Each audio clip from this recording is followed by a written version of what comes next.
This is the smaller ones in there. Well, the small ones are in here, but this is this is the other box, so Thank you.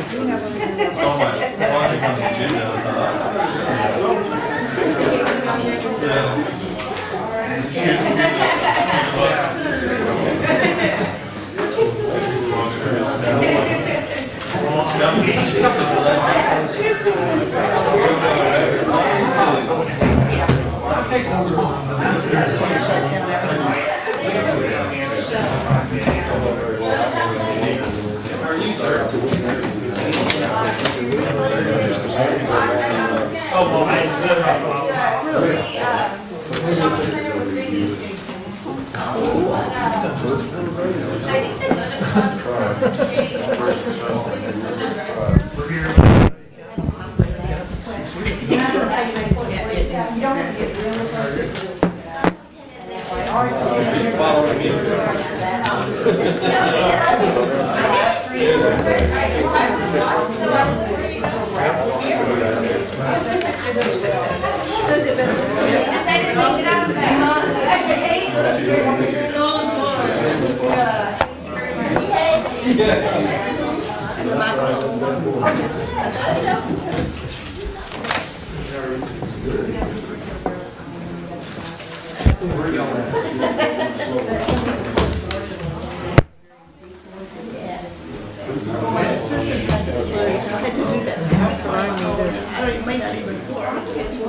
oh my God, it can't work. I know. You have no sense. How are you, Mr. Dyer? I kind of gave you a little room. Todd's not here tonight, so. Oh, Todd's not? No, he had said the other night that he would not be here. His grandson or grandson playing ball, basketball. Yeah.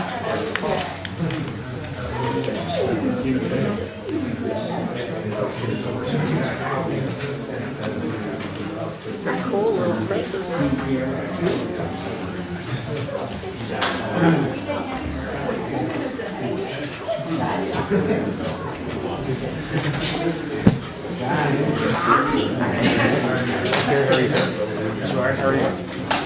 How are you? Good. Yourself?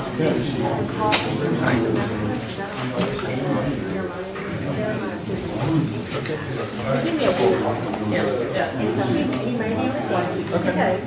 All right. There's no hair, so. For the Jesus service.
Oh, okay. Thank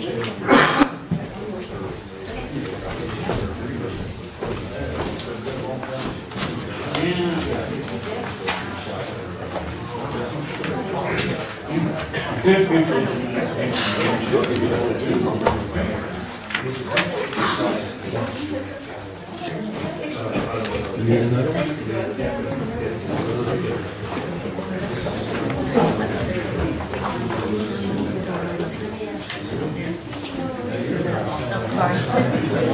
yeah. Okay. I was gonna say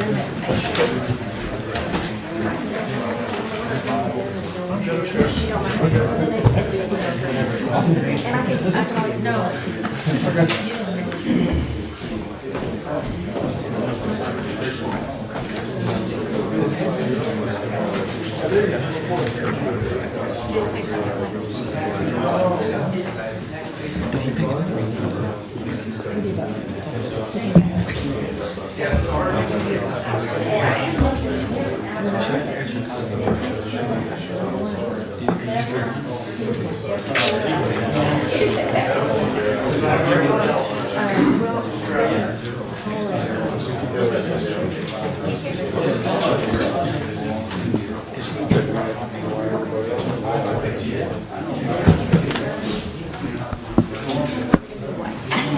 Thank you.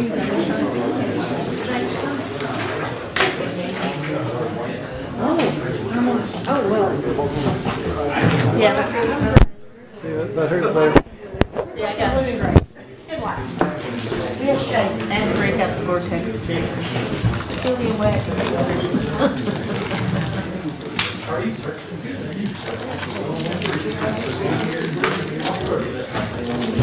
Got 4 minutes.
Actually, I've never been to this clinic. I don't even know where it is. Fortunately, not done with. All my stuff is out at Laughlin and Dempsey, so. The same with my husband, his stuff is all at Laughlin and Dempsey, so.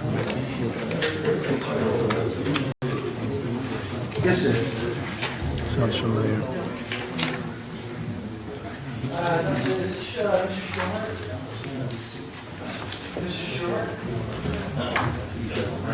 I'm so sorry, sir. That's the wrong number. I apologize.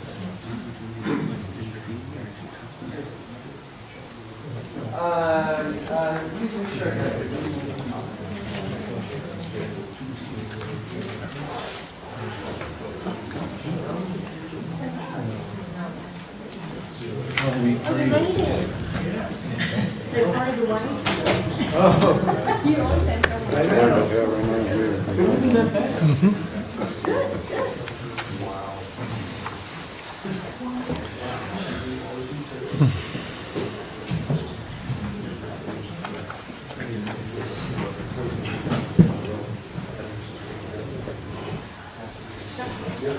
Dr. Simmons, this is our city attorney. He'll be watching over you. I'm kidding.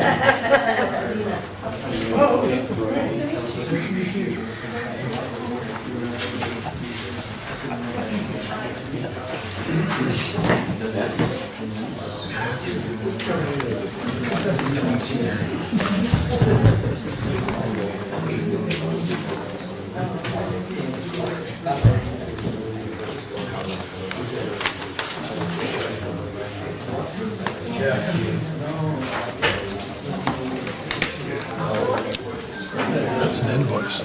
That's not a proposal. All right, it's about that time.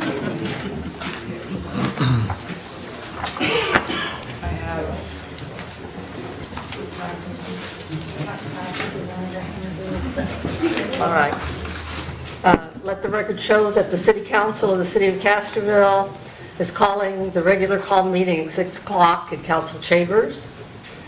Let the record show everyone is here, Mr. Shearer. except Mr. Shearhart represents Council 5. I thought you were 5. 4. Oh, 4, I'm sorry. 4. I'm so sorry. Okay.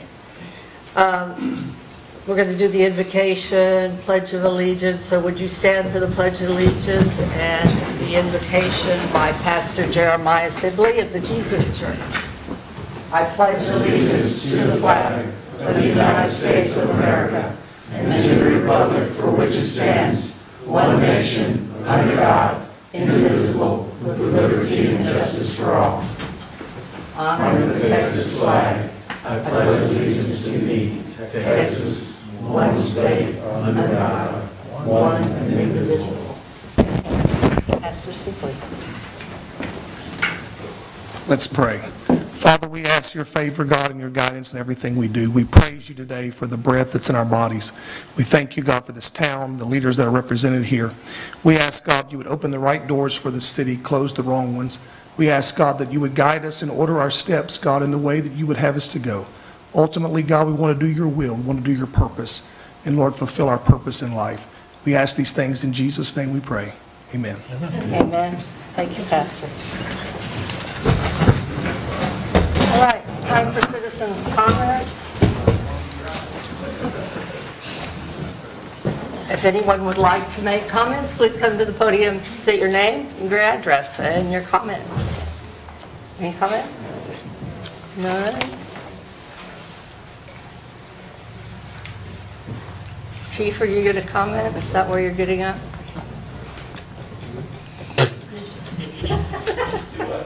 Nothing. All right, there's no comments. We'll go to the consent agenda, minutes for January 28th, 2019 regular call council meeting, minutes for February 4th, 2020, special call council meeting, and brass hanger apron project. I understand this was something that was on the budget already. Okay. Do I have a motion? Got a correction.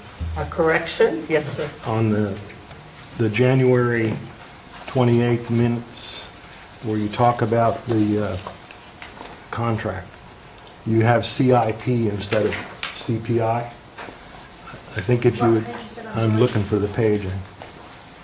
Oh, on the offices? Yes. Yeah, I recommend you put in consumer price index with CPI in parentheses the first time, and then correct all the other ones to say CPI instead of CIP. Okay. Thank you. Didn't catch that. Any other corrections? No? Anyone else?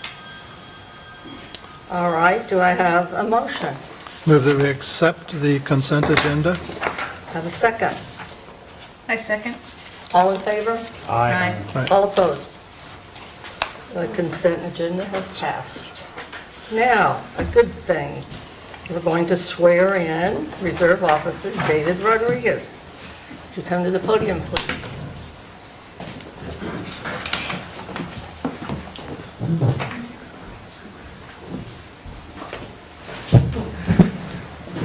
Say Chief Discreet. So old. All right. Thank you, Reserve Office.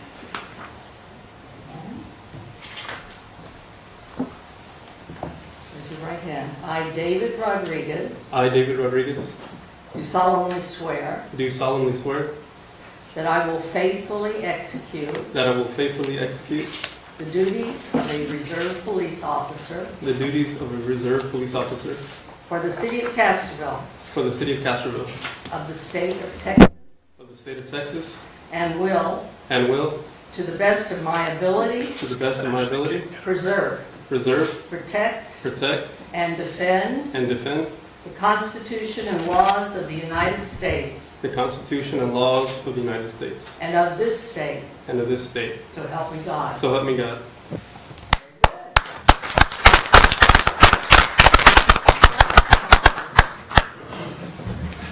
I should have known she was in a suit at first.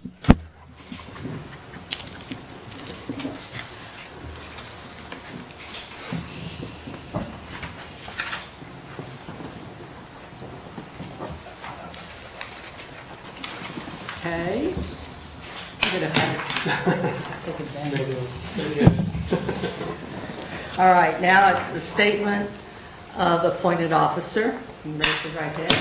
I, David Rodriguez, I, David Rodriguez, do solemnly swear do solemnly swear that I have not directly that I have not directly or indirectly paid, or indirectly paid, offered, offered, promised to pay, promised to pay, contributed, contributed, or promised to contribute or promised to contribute any money any money or thing of value, or thing of value, or promised or promised any public office any public office or employment or employment as a reward as a reward to secure my appointment to secure my appointment or confirmation thereof. or confirmation thereof.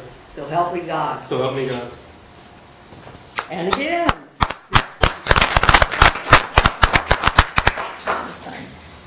And I need to read that piece.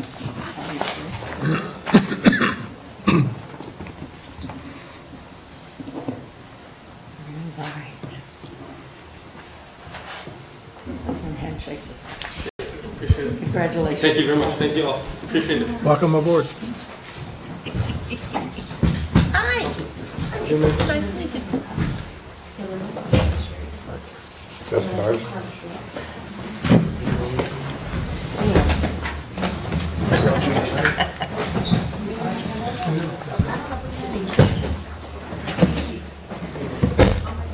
This is like a baptism.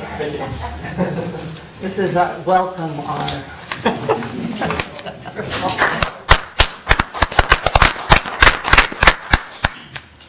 All right. Now, we have something that is very important to me because I like my doctor, and my doctor is Dr. Hayes. And Dr. Hayes is a part of this. And I went to him for Medicare, but you guys could go for other stuff, you're younger.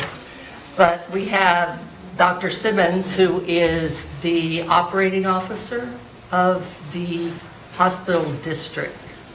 And there's lots of stuff that I had no idea. It's right down the street without the traffic. So we'll, Dr. Simmons. Thank you, Council, for inviting me. I'm Janice Simons, and I'm the CEO of the Medina Healthcare System. Some of you may not know the healthcare system is the hospital that's located in Hondo, but we also have 3 rural health centers or family practice centers, which are in Devine, Hondo, and Castroville. We also have 4 specialty clinics with 40 specialists throughout the county. In addition, we actually own 5 nursing homes. So it really is a healthcare system. Just some of our administrative staff here. This is a picture of the hospital in Hondo. And I put this slide for digital radiology. Some people don't know that x-rays and radiology is all digitalized now. It's on a computer. You don't have doctors putting that old black and white thing they used to put up behind lights. So all of these x-rays go to San Antonio, and they're all read by the physicians at Methodist. Methodist has about 50, 60 specialists in radiology. So when you come to the hospital, you're actually being seen by the radiologist in Methodist. We're actually managed by Methodist. I'm a Methodist employee, and a lot comes with that agreement, which really brings big city health care to Medina County. This is actually a picture of the new clinic that's opening in Hondo. We're having an open house. The date's up there. I think it's February 28th. So everyone is invited. That is absolutely a beautiful clinic. It's 16,000 square feet with 8 physicians and 4 nurse practitioners. So a very, very busy clinic. This is the clinic in Devine that we added another 3,000 square feet a couple of years ago. So these are very, very big clinics, very big family practice offices with a lot of specialists. Don't know what happened there, but on February 25th, we'll be opening a specialty clinic here in Castroville. If you know where the county building is, which I'm sure everybody in this room does, and I'm also from Castroville, I forgot to mention that. We bought the old daycare that was next to the county building, and it was 6,000 square feet. Oh, so. The half of it, 3,000 square feet, we opened a family practice office with Dr. Hayes. We have Dr. Mayo, who's an OB-GYN specialist there. We have Dr. Solis, who is a general surgeon. And all of these docs are out of Methodist. So if you went to Methodist and had your x-ray, it would be read by the same person that reads it in Hondo or the clinic. If you went and had your surgery with Dr. Mayo or Dr. Solis, same docs that are operating here. And just a story, Dr. Mayo happens to be my doc. I went into the hospital on a Friday at about 7 a.m., had a total hysterectomy with the robotics that she uses, had lunch at 12, went home and went back to work on Monday. She's an incredible doc. So these are, again, the same specialists that you would see in the hospital or in our clinics. And so I mentioned we bought that 6,000 square foot building. So the side that faces the school is Dr. Hayes' office and Dr. Mayo's office and Dr. Solis' office. The other side that faces north will be the specialty clinic. And again, that open house, and everyone is invited. Please come by. It's 12 to 1 on February the 25th. We'll have lunch and snacks, and you can also meet all the doctors. In the specialty clinic will be Roger Muse. He's a leading cardiologist in San Antonio. He's my cardiologist. He's also the chief of staff at Methodist, so a really great doc. Dr. Botla is a GI doc, gastrointestinal doc, who will be in there. We have an orthopedic coming in June, and also, well, we hope, and also a dermatologist, Dr. Owens. Some of you may know her, a great dermatologist. So just a lot of specialists. We really want to make that a medical destination. You can go see your family health doc, you can go and see your specialist, and it'll all be contained right there. It's really going to be a beautiful building. There's a tower there. Some of you have seen it. We started off and it's pretty ugly. The architects from San Antonio tried to make it like something there, and it just looked like it wasn't finished. So we're painting those rusty iron things and putting up a little cistern there, so it's going to look much better. Hopefully by the time we have the open house. And the clinics are not really great if you don't have doctors to go with them, and I went backwards. Besides Dr. Hayes, who again, wonderful doc, I see. My sister comes from Washington State to see him, and in fact he came from Marble Falls and still has a ton of patients that go to see him even from Marble Falls. In October, we have Dr. Hannah Braden McGehee. Actually grew up in Dehennis. She graduates from A&M again this summer, and she'll be joining Dr. Hayes. So there will be probably 6 to 8 to 10 practitioners just right there in that 6,000 square foot building next to the county building. Again, please join us for the open house if you can. These are the pictures of some of the docs. Dr. Muse that I talked about, the cardiologist, Dr. Botla, there's Dr. Mayo, Dr. Hayes, Dr. Solis, our general surgeon, and then 2 of our nurse practitioners and a PA that also work out of the clinic. The only other thing I'll mention is we have a swing bed program. A lot of people don't know what that means. That just means an inpatient bed can swing and be a skilled nursing bed. So if you have an older parent, maybe a grandfather, grandmother, they have hip surgery in San Antonio, you can only stay for a few days in those hospitals. They get paid in what's called a DRG. Being a small hospital, we don't have all those regulations. So after they are discharged from the hospital, they can actually come to our hospital, and Medicare will cover that. So they get skilled care right in the hospital.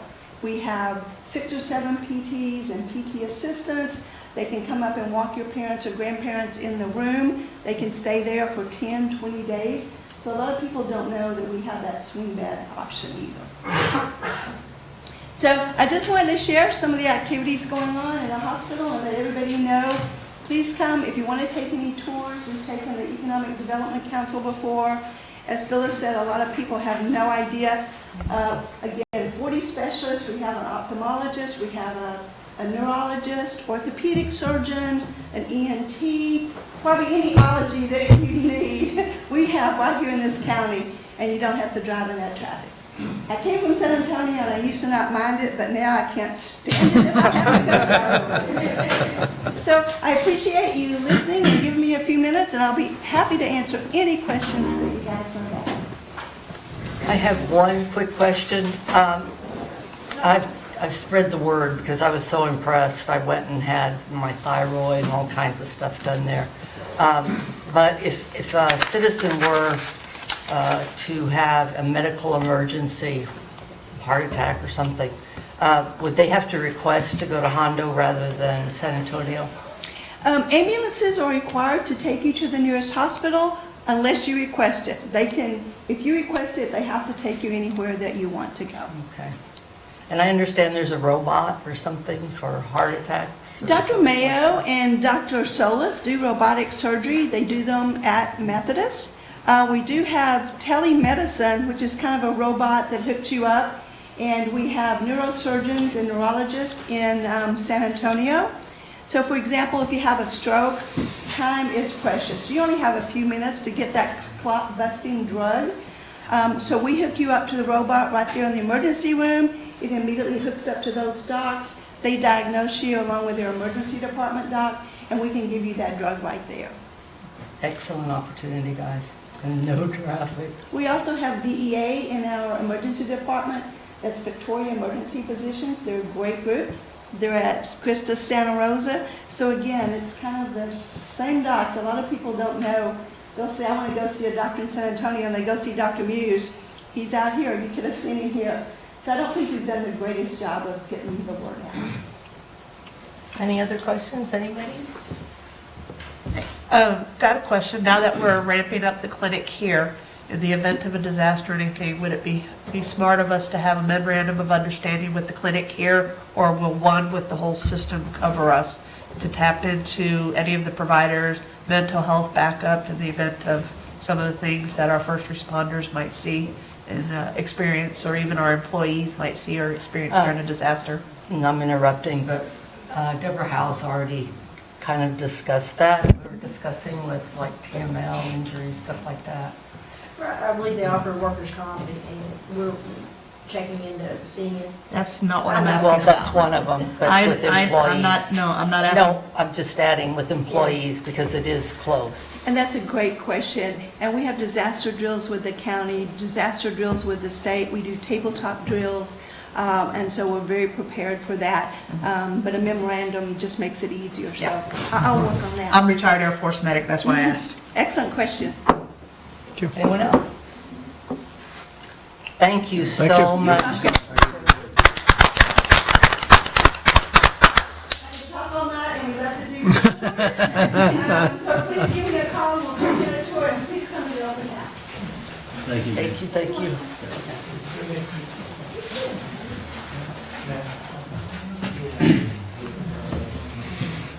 All right.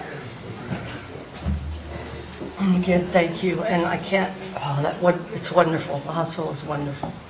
The next item is consider and take appropriate action on a request from the Chamber of Commerce to provide funding for promotional video in the amount not to exceed $2,500, and I believe this money would be from the hot tax. Crystal is not here? I don't believe anyone is here. So we'll from the table it chamber, again? so. Bring my phone, so. I did notice that the packet contained an invoice, not an estimate. Yeah. Well, you're right. That was what was given to us, but we definitely can get an estimate there. So we're going to table it until next. I move that we table item 9 till we have more information. Do I have a second? Second. All in favor? Aye. All opposed? All right. Record show it passed. Tabled.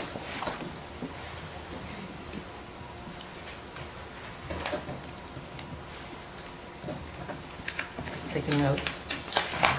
All right, now we have update and recommendation from the Airport Advisory Board with possible action on commercial hangar number 3, DKL Leisure LLC, Skydive Castroville, installation of a temporary building for classrooms and restroom facilities.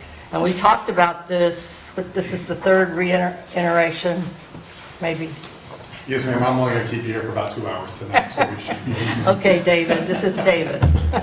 No, this is a recommendation from the last council meeting to discuss with the skydivers on their permanent solution for building inside the hangar or outside the hangar.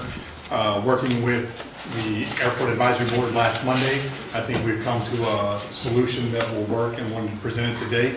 The Skydive Castroville has asked for a little more time in getting total estimates for costs built inside, costs built outside, and working with our community development, Brianna, making sure we've come within the scope of all the work.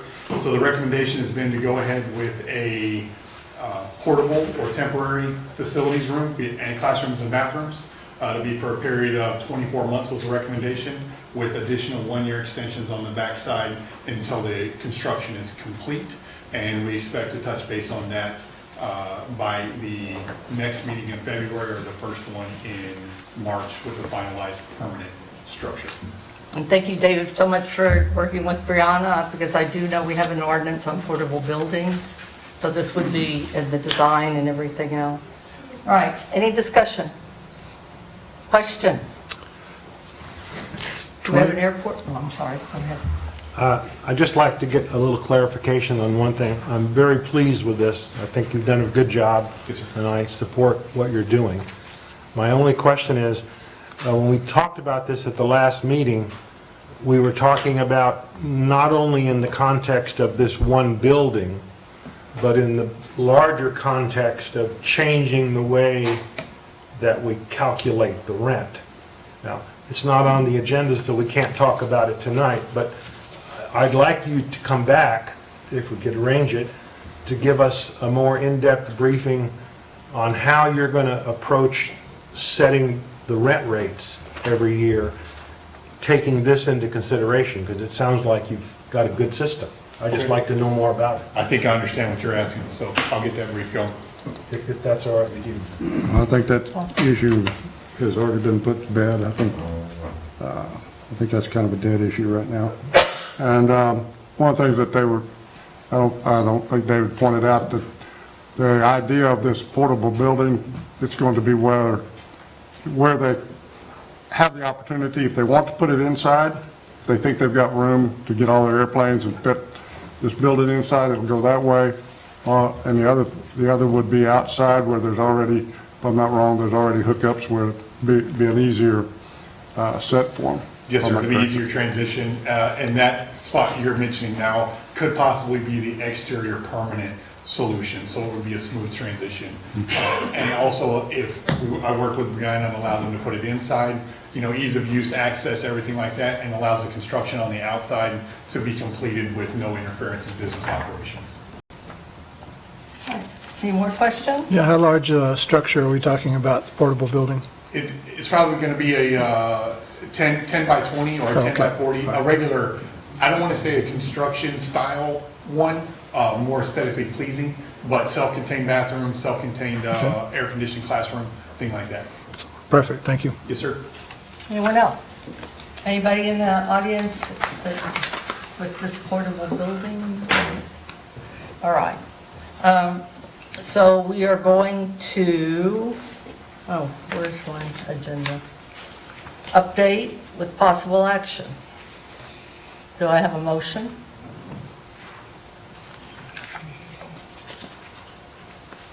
I move that we allow David to proceed with the skydive business to set up their portable and temporary building until they're able to finalize any construction estimates and plans. Okay, do I have a second? Second. All in favor? Aye. All opposed? Good. Thank you for your time, Council. Thank you. Oh, so you're finished? You don't have another one? David, you always do. All right, the next one. Consider and take appropriate action on an ordinance calling the 2020 general election, and this will be Deborah Howe, City Secretary. Yes, this is just it was an annual event this year, and this is an ordinance. It's District 3, 4, and 5 that are up for election. And it's basically an ordinance that we pass, and it also includes the information on the election itself, the date, which is the first Saturday of May. And then I believe, I'm going to have to look at it, I'm sorry, I hadn't come to it. It also has the early voting dates and also our late dates, which there's 2 required by the state, 12-hour elections dates. And this is District 3, is 4 and 5, yes. 3, 4, and 5. Yes. All right. Do we have any takers yet? We have a few that have applied, yes, ma'am. Okay.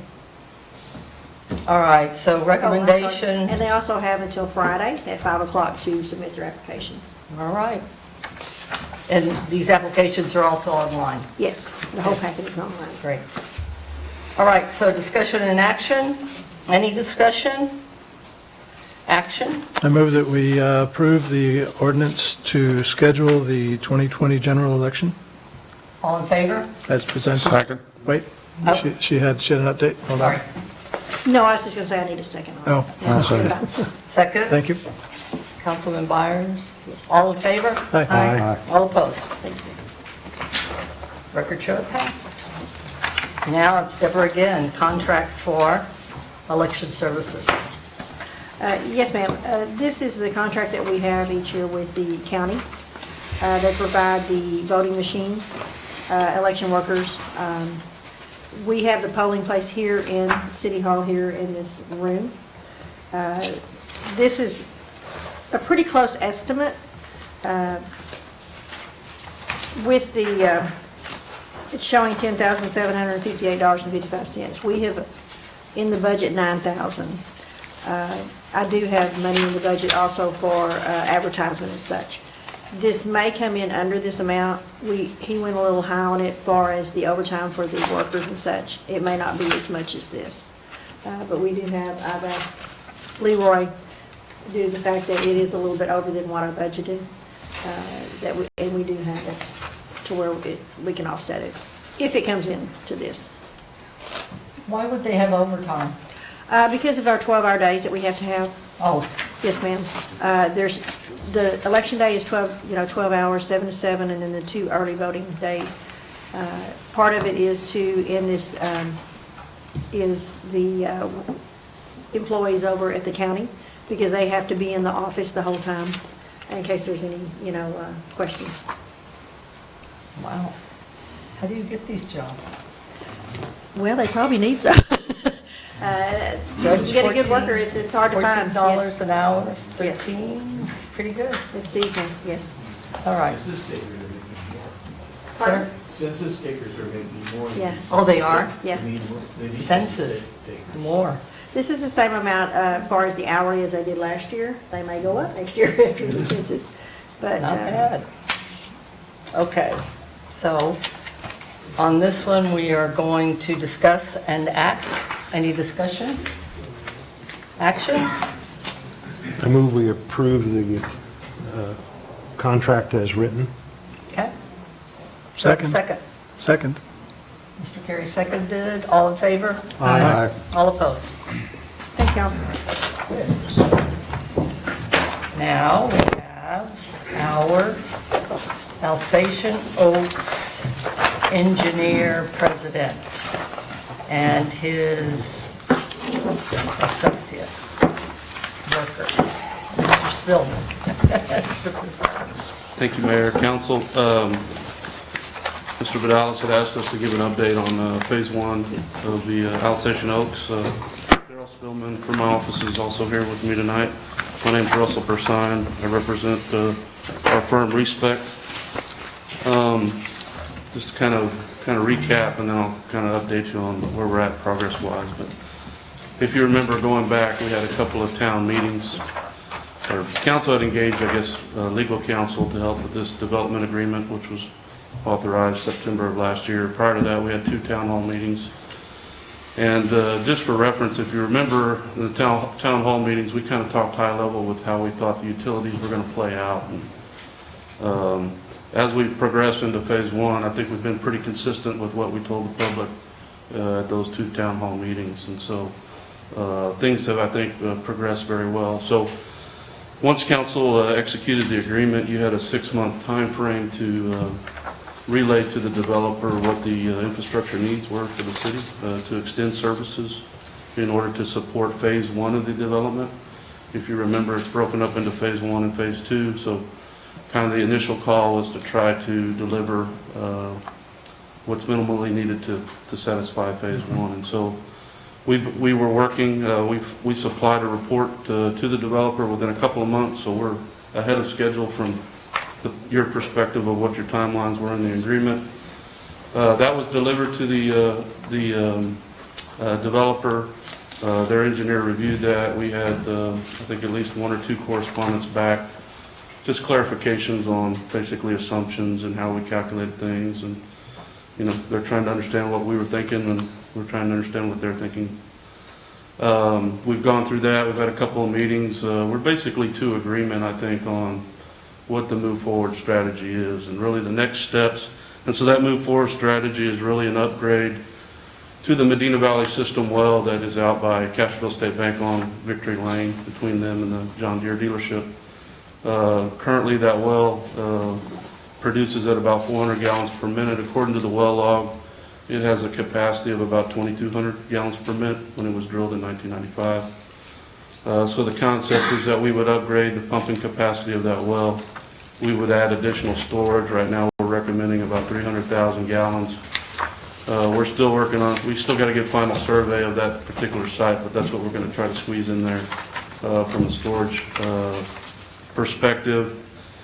And then we're going to deliver, I think we agreed to 2,000 GPM delivery for their fire flows. I think originally we were at 1,500 and we agreed to go to 2,000. So that system will be upgraded. It'll basically be bored under US 90 with a 16-inch line. If you go back to the developer's original, I guess, outlook, they were looking at about a 16-inch line coming through the development. So it's all consistent with the initial planning there. So we will bring a 16-inch. Originally, we were bringing that 16-inch to the corner of their property along US 90, and that's also where we terminated the sewer, which was about 3,800 linear feet for the water. In discussions, they would like us to go ahead and bring the water all the way to Tondry Parkway, which is the existing light that goes into Walmart. Since we're coming down the right-of-way, and they just felt we should go ahead and extend all the way, and they'll basically take it from that point into the development. So that'll be a small piece. It's probably about another 1,200 feet that we'll add. Basically, that means we will design it on our side, not their engineer on their side. Is kind of how that. In the end, he's paying for both. He's paying for both up front, so it really doesn't matter necessarily which goes first. We had just stopped at the property line to give them the maximum flexibility internal to their development. The sewer will still stop. The sewer is expected to be a 21-inch gravity sewer to the existing east side lift station that was extended under US 90. We believe, looking at the as-built, they have confirmed with them looking at the as-built that we can gravity from this subdivision to that point. We will confirm all this with survey once we move into design, but that is the anticipated move forward strategy. And so we will basically terminate that at the property line with US 90. So that will terminate that point because they're probably going to go north from there to get up into the development and then come off with laterals. And so those are the two move forward strategies with the sewer and the water. And I think conceptually we've kind of come to terms. I think one of the remaining items that we will need to decide upon once we move to phase 2 that I brought up to the developer in the last meeting is, right now we've used for storage the TCQ minimum, which is 200 gallons per connection, so to speak, LUE. If you look at saws, I think saws is 290, is that right? I think saws is a number like 290. And so you don't necessarily have a standard in the code, but I did indicate to the developer, once we kind of get through phase one, we use the minimum state requirement. But moving forward, we'll want to agree on what that storage volume is going to be, which will play into ultimately what the full storage will be once phase two comes online. So that's one area that we need to come to terms between the two parties moving forward. But that's kind of a move forward decision. So it's not holding up anything at this point. We agreed at the last meeting that they would like us to perform due diligence on that well. I think that's probably a good idea. The drawback to that, doing the due diligence on that well, is it takes 5 days. And that well supplies a portion of the city and is the only source of water for that portion of the city. So taking a well down that is the only source of water for 5 days is going to be a little tricky. Luckily, the school does have an interconnect into that particular line. Mr. Vidalis and our staff and the developer staff are going to meet with the school district tomorrow to discuss the potential of turning that interconnect on such that we could take down that well and do the 5 days of testing to assure that basically we can pump at 2,000 gallons per minute, which is what we're anticipating the need's going to be from that well. So we're working on basically a way to do that. Timing-wise, I'd like to try to time that during spring break when there's no kids in session and there's no demand from the school. So I'm pushing for that to hopefully be the week that we try to target this 5 days. But we'll see how everything plays out moving forward. So that's kind of our next step, is to do that due diligence. We were asked at the last meeting, I think Mr. Vidalis has discussed with Mr. Benford, council, on kind of the subsequent agreements that will be put into place to transfer funds from the developer to the city for the development. And in order to get that kind of moving forward, they asked us to provide our design fee estimate. In the report we submitted to them, we use kind of a rule of thumb percentage of construction. I can tell you the number will come in below that, more than likely. And so we are working, we're pretty close to having that estimate done and to them, hopefully by the end of this week, so that they can begin. And that will also kind of kick in this due diligence phase for the well testing and get some of the upfront things going. So that's an update from our perspective on kind of where we're at. Parties seem to be working well together. We've had a couple calls with Councilman Dyer and Mayor Santleben that participated in some of those calls. But anyways, everybody seems to be working well together. No major issues. And everybody, I think, is excited about trying to get things moving forward to something happening. So with that, I'll be quiet and answer any questions that you might have kind of on status. I have a question, and Yes, ma'am. you already know my issues. Just looking at this map, we're going off to a well that is really farther from looping with the city, because someone, I don't know who, said we couldn't use the airport well. And the airport well would not affect citizens. Water would not be off for citizens. We would not have to check to see if the well could pump the required gallons per minute. And it's obviously been done, but I would just like to see more collaboration and not one individual being able to say, no, we can't use this well. I don't know how that happened or who did it. My second question is, why are we paying for the road? I see there's a road that goes all the way up to somebody's property. It goes through Tundra Parkway and it goes up through, we're not paying for anything past the development, right? Is that gray? I see it's in phase 2. No? That wouldn't be, we wouldn't be paying for the road. I have an understanding of the agreement, but I don't know that, I'm not your legal counsel on the agreement, so I don't feel comfortable in open counsel Okay, so that would be giving you something. my perspective on what the agreement says. Okay. My understanding is that improvements, public improvements will be completed on this development per the agreement, and that you've agreed to some reimbursement of those improvements up to a certain amount based on revenues from this development. And so I would assume, Mayor, that any public improvement counts into that total, but my understanding is you're capped at what you would be doing there. Mhm. And so this road continuing up that far and that long, So the road shown on this particular exhibit that was provided by the developer is wholly contained within their development. And the roads are to be built by the developer. Correct. and the Per the design agreement. The design will be by the developer. and maintenance? I would assume if it's a city road, it'll be city maintained. The agreement says that it'll be maintained by the developer until such time as it's turned over to the city and accepted. then And that, but wait, I'm asking Mr. Persine, so possibly the road could be completed without the residences, and it would be a boon to whomever has the commercial property at the end of this road, because I don't see any planned building in that road area.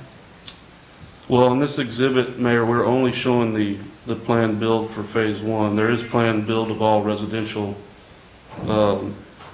for the portion that's across Flat Creek, essentially, that's within the development Right. property.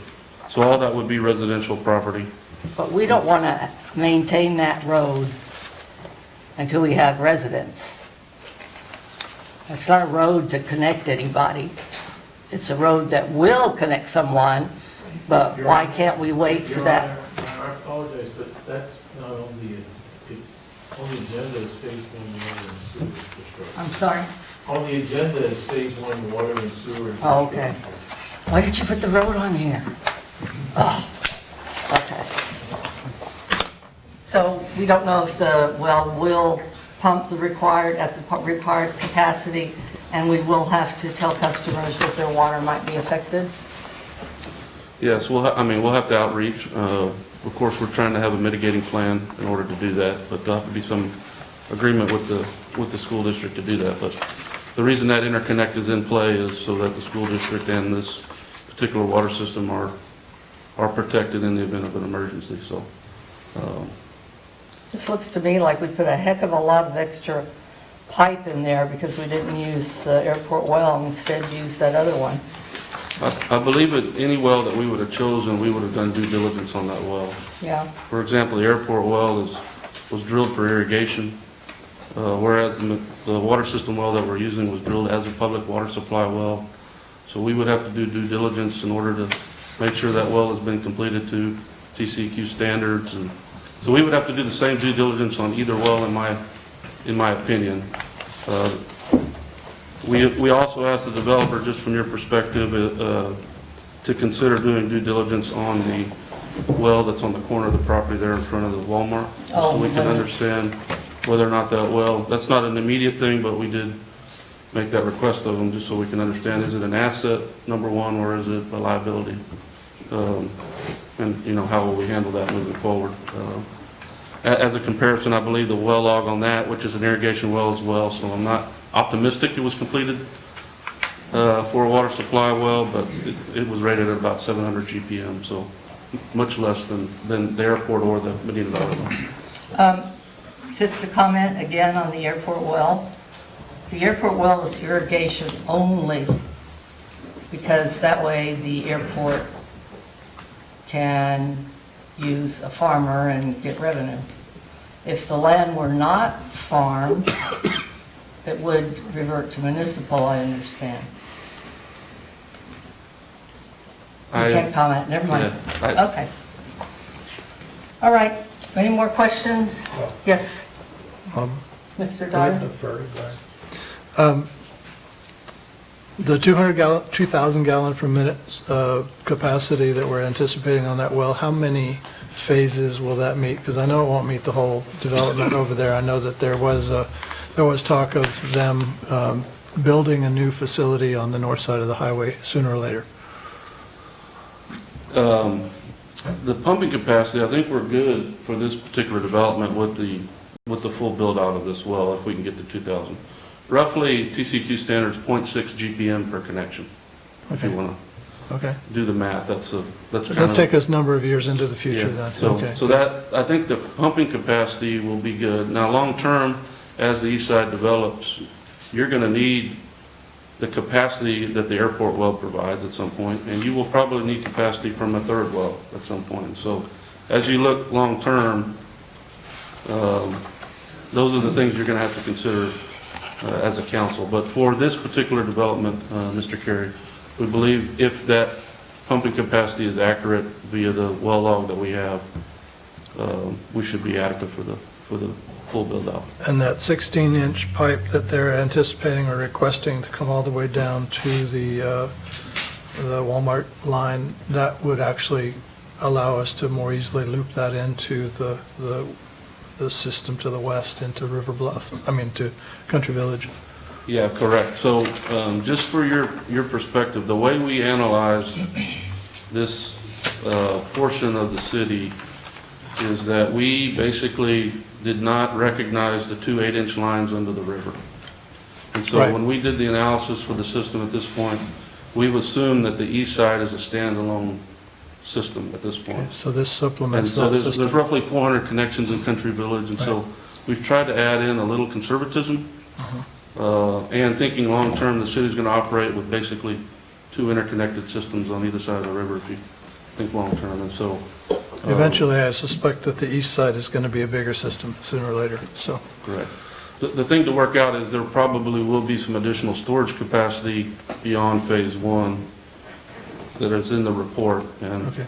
the developer, I think, is asking for how many LUVs am I getting for this?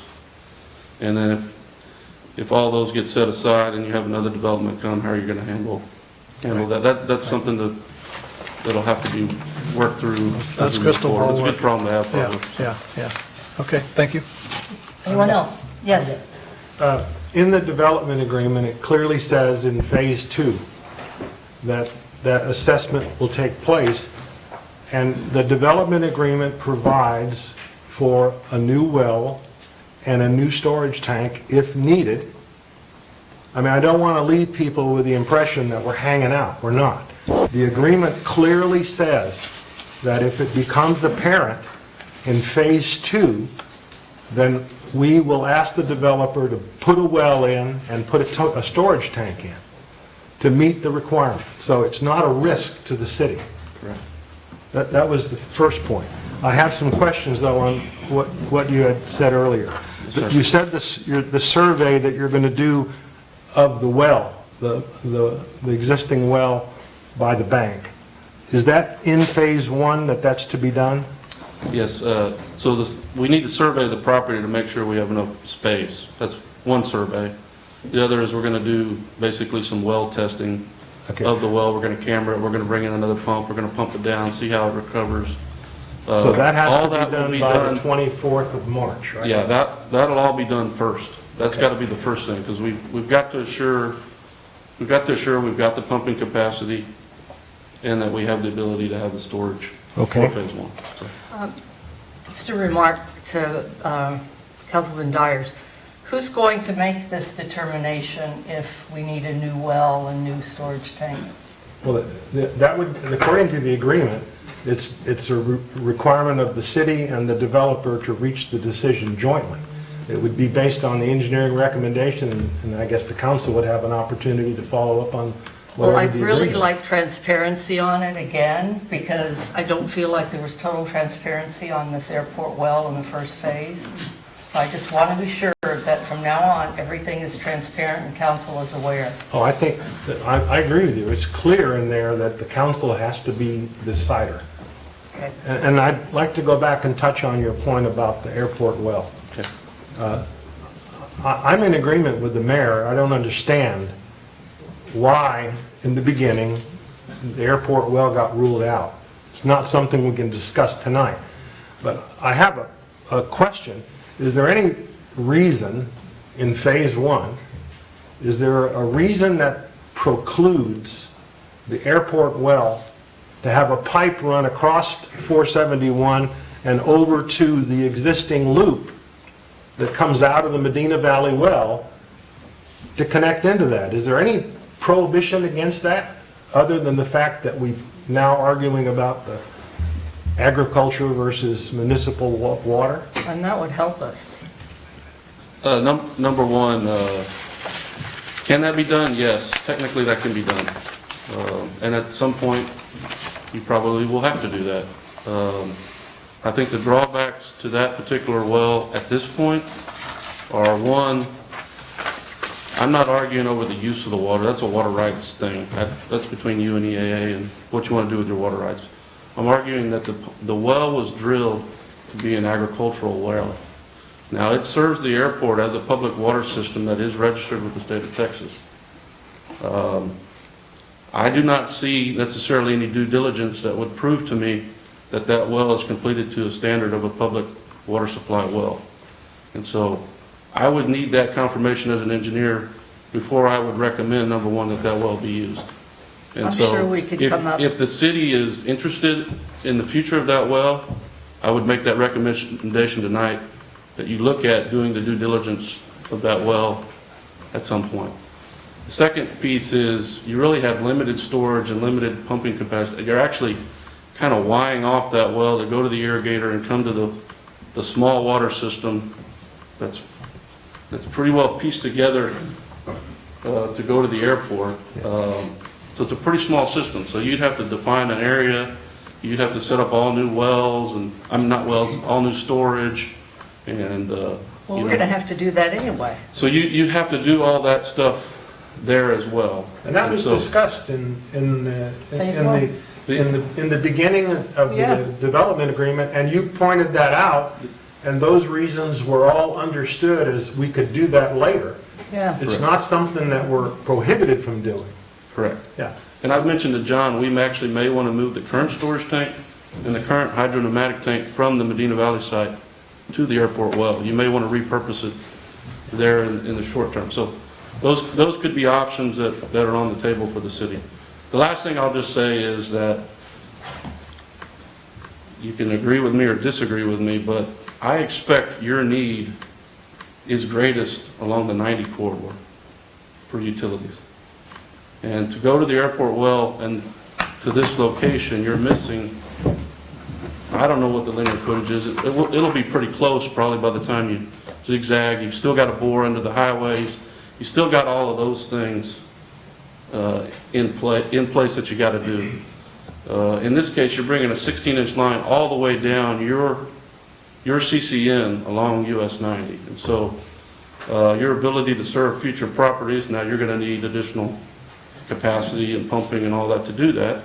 And the airport might be the interconnect that's got to make that happen. But from my perspective, that is where your greatest and your nearest term need is going to be from a development perspective. And so those would be other reasons that I would suggest. I only have one other question, and I'll be finished. I've asked in several successive meetings prior to this, and you and Mr. Vidalis have given very positive answers about how the progress has been in phase one, and we've all got a warm and fuzzy. Now, my question is, who is the decision maker for the city, and what is the date that the decision will be taken as to whether or not we have successfully completed phase one? How will the city council know phase one is done?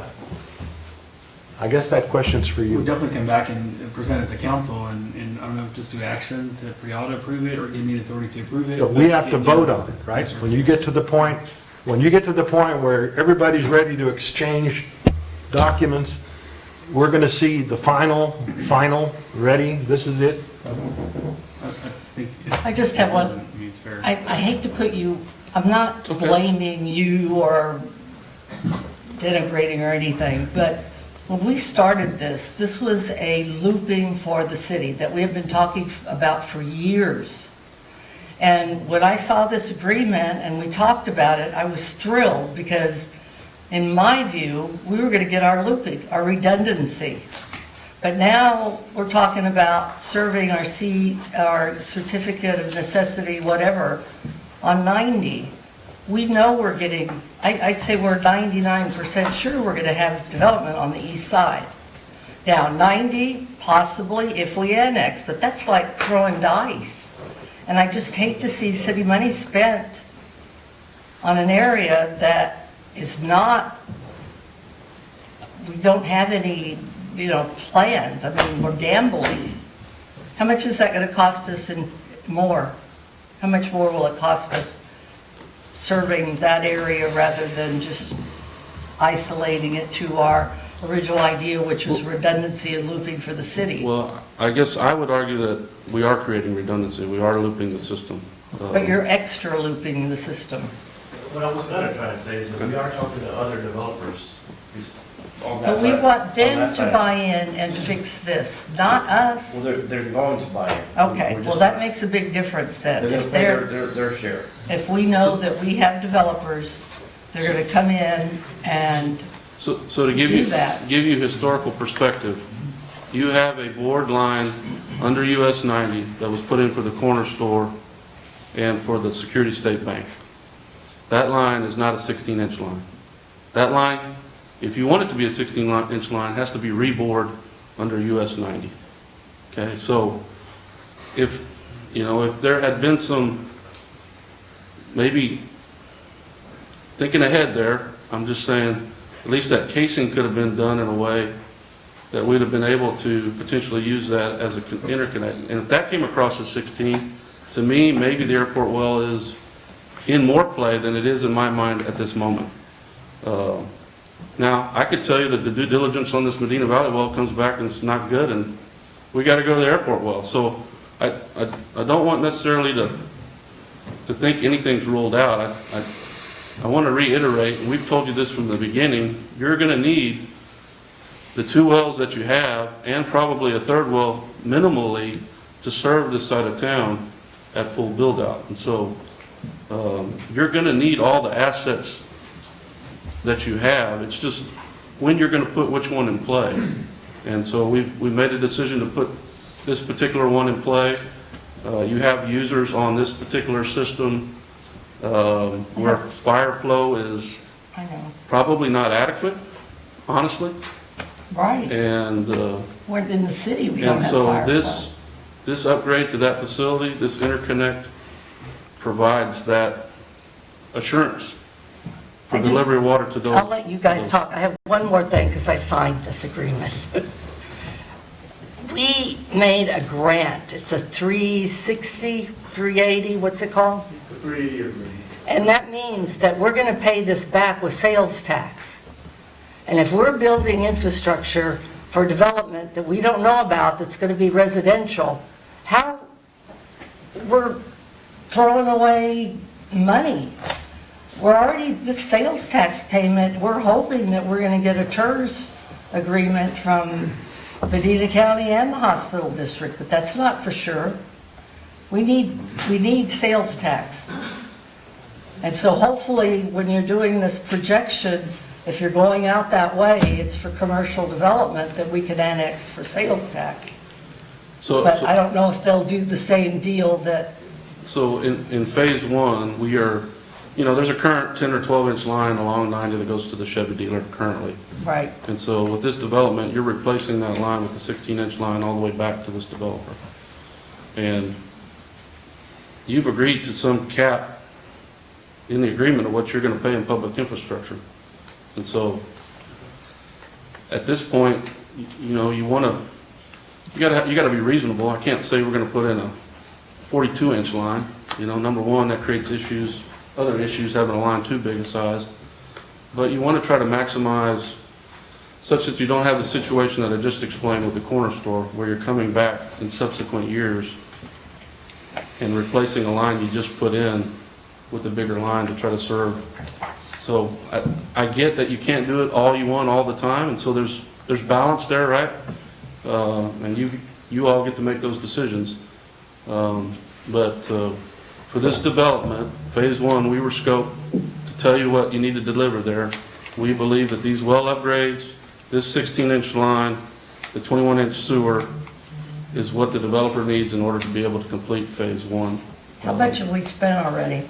of the 800? We haven't yet. The only thing that we got approved for was for the design phase, which is about 42,000. Yeah. 42,000, just for the design phase of one?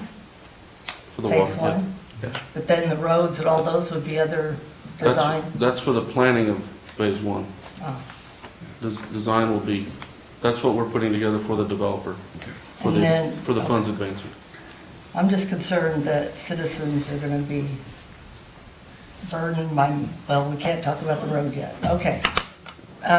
Discussion. Councilwoman Martinez. Yes, ma'am. Okay, so with us going to be, with the developer wanting us to go all the way to Tawdry Drive, how much more linear feet is that gonna be? Because right now it shows 3,800 linear feet. I think of it's pipe. about another 1,200, that's not an exact number. Roughly? but- Yeah, roughly. yeah. Okay. You're almost a mile. Okay, and then, you know, with us putting in a 16-inch, and the map here shows that we have a 12-inch pipe that goes underneath to the corner store.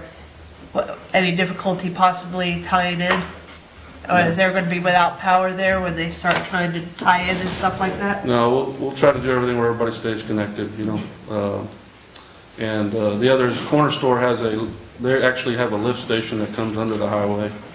They're not that- annexed. That actually lifts to the city system. There's the plug valve that, well, there's currently a lift station for the Chevy dealership, which ultimately they will go to the east side lift station.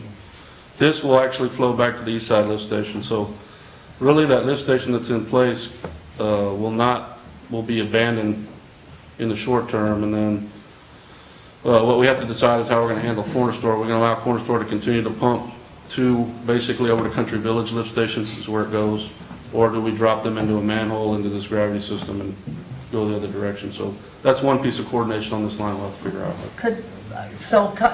The corner store is not in the city, but we do provide utilities? They are. No, they're not annexed. They have city They're utilities. not annexed. I can confirm that. No. So we do Mayor, provide. If I may, your CC and your certificate of convenience and necessity goes beyond your city limits line. So any property that's in your CCN area for water, sewer, or code, you would serve, irrespective of whether or not they were in the city limits. So that's a moot point about us deciding what to do with the water and the lift station? I'm not. Never mind. Okay. For corner store, is that what you're asking, Mayor? Yeah. Well, basically, we're replacing the 12-inch line, so we'll just tee that, whatever their 10 or 12 they currently have, back into the 16 is what will happen. And then they're currently lifting their wastewater over. We just got to decide whether we're just going to let it continue to go where it's going, or we're going to put it in the new line. It really depends probably talking with John, how he wants to operationally do this, what makes sense, what makes sense for you, so. So the impact fees would not, if it's the same pipe size for the corner store, there would be no impact fee change? That won't touch that. Okay. Okay, I'm sorry. Councilman Terry. Did you have anything, Jesse? Okay. I knew this was the case years ago, but when an agricultural well was lined, it was generally lined with a threaded pipe, whereas I believe TCEQ requires that municipal wells be lined with welded pipe. Is that still the case, or do you know anything about that? Yeah, we're not well professionals. I'm not well, guys, but. But agricultural and municipal wells are built to different standards. Right. Which is one of the issues. So in order to convert, Concerns we have with the airport well. in order to convert an agricultural well, you have to reline Could it. I, Correct, you'd have to recase it. If it didn't meet Recase the TCQ standard, you'd have to recase it or rework it or. Correct. but I have some records from, I got them at the county courthouse, and they show it wasn't dug for agricultural use. So maybe what we need to do is continue the research at the courthouse on the well for later, so we won't have to worry about all this other stuff now. The other thing is that on the property that the TxDOT Aviation purchased from Mr. Persine, there's also about an 18-inch well on that property, which is just across the field from the airport well. So From that's Persine? that's another possibility that we could investigate. So But remember, if you purchase a well with airport money, it's an airport asset. Well, this one is actually currently the property of TxDOT Aviation. Right, it was a grant, So money. Well, it would require negotiation, but if we've got two non-functioning wells and can find a third one that is functioning, it's already been drilled, that would be something we would look into, so. I think we need to research that, because we just need to make sure that we're not going by just opinions or urban myths. I don't know if that's true or not, but I'd really like to get a true handle on the well. Okay, I'm sorry. Next, Mr. No, I think we beat this horse for a while, so I have nothing. Councilman. No, thank you. I have nothing else. Thank you. Okay. Thank you. Thank you very much for the time. Thank you. You bet. Thank you. Happy to come anytime. So when are we getting another update from you? What did you say, Mr. Dyer? We need one? I work at the pleasure of Mr. Vidalis and Mr. Gomez. We can certainly have him back at either at the next meeting or even Mr. Bedford if you have any other questions regarding the development agreement. No, I don't have questions with the development agreement. I'm worried about money. That's what I'm worried about. That's all. So we have to ask Mr. Vidalis when he could come back. So the 26th of March is a Thursday. We have a council meeting on the 24th of March. So it seems like we should get some kind of a final report and a decision vote on the 24th of March. That makes You sense. guys agree? All right. I'll make So can we make that a motion? I move that we establish an agenda item for a final report on phase I don't know one. if we can do this. Can't All right, make a- I'll put it down for an agenda item with suggested date Okay. then. Thank you. So if you put that at the end and remind me. I'll just do it at the end of the meeting. Thank you.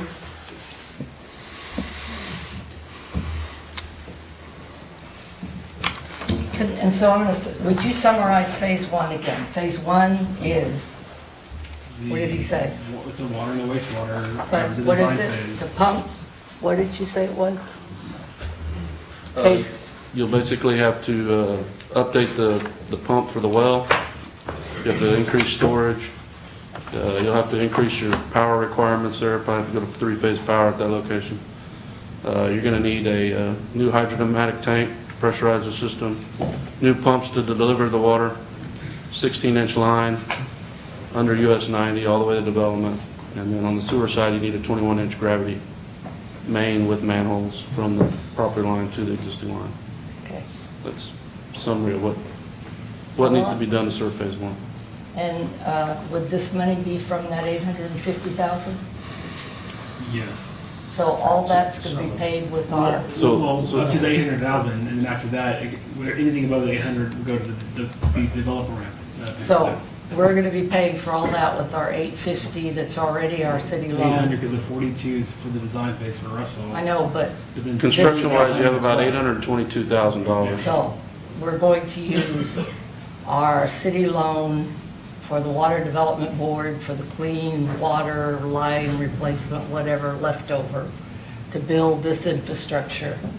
Right, anything And above then that. when we use all that loan money up, the developer will kick in. Correct, yes, ma'am. Thank you.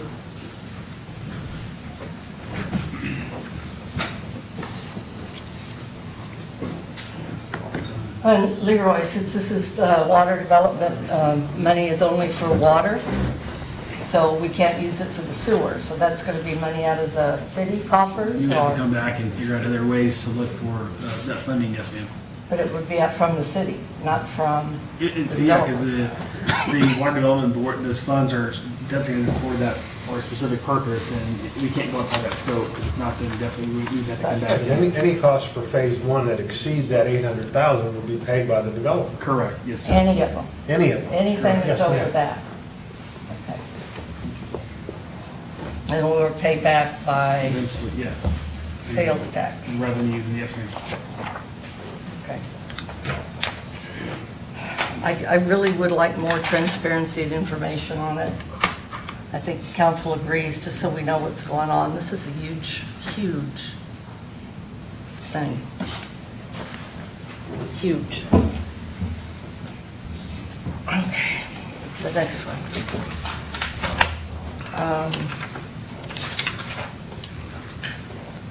Discussion on appropriate action on scheduling a specially called meeting for review of Resolution 139 and city organizational chart.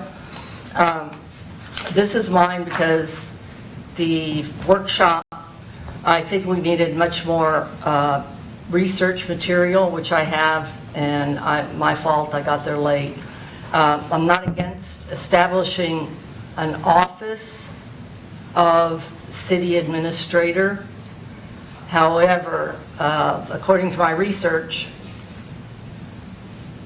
the office of a city administrator legally, and correct me if I'm wrong, must be from a petition, because it is creating more or less a city manager type of government in the way we did it.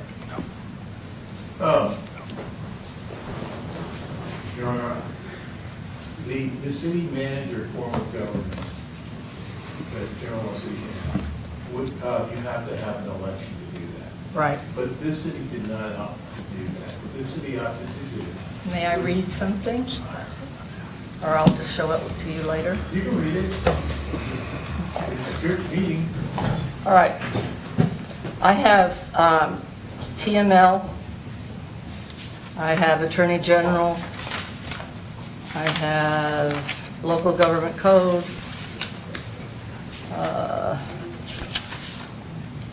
I have another TML. John Cornyn, Attorney General. And this one has not been rescinded. But all of these are talking about the authority of a general law municipality to assign a city administrator duties reserved by statute to the mayor or city manager. And I don't believe you've done that. No, we haven't. So you're not in conflict with the statute, or the statute. The duties that are prescribed. Excuse me, this is only assigning duties. This is not establishing the office. The establishment of the office is prior to assigning city administrator duties. And according... I'm not following you, Mayor.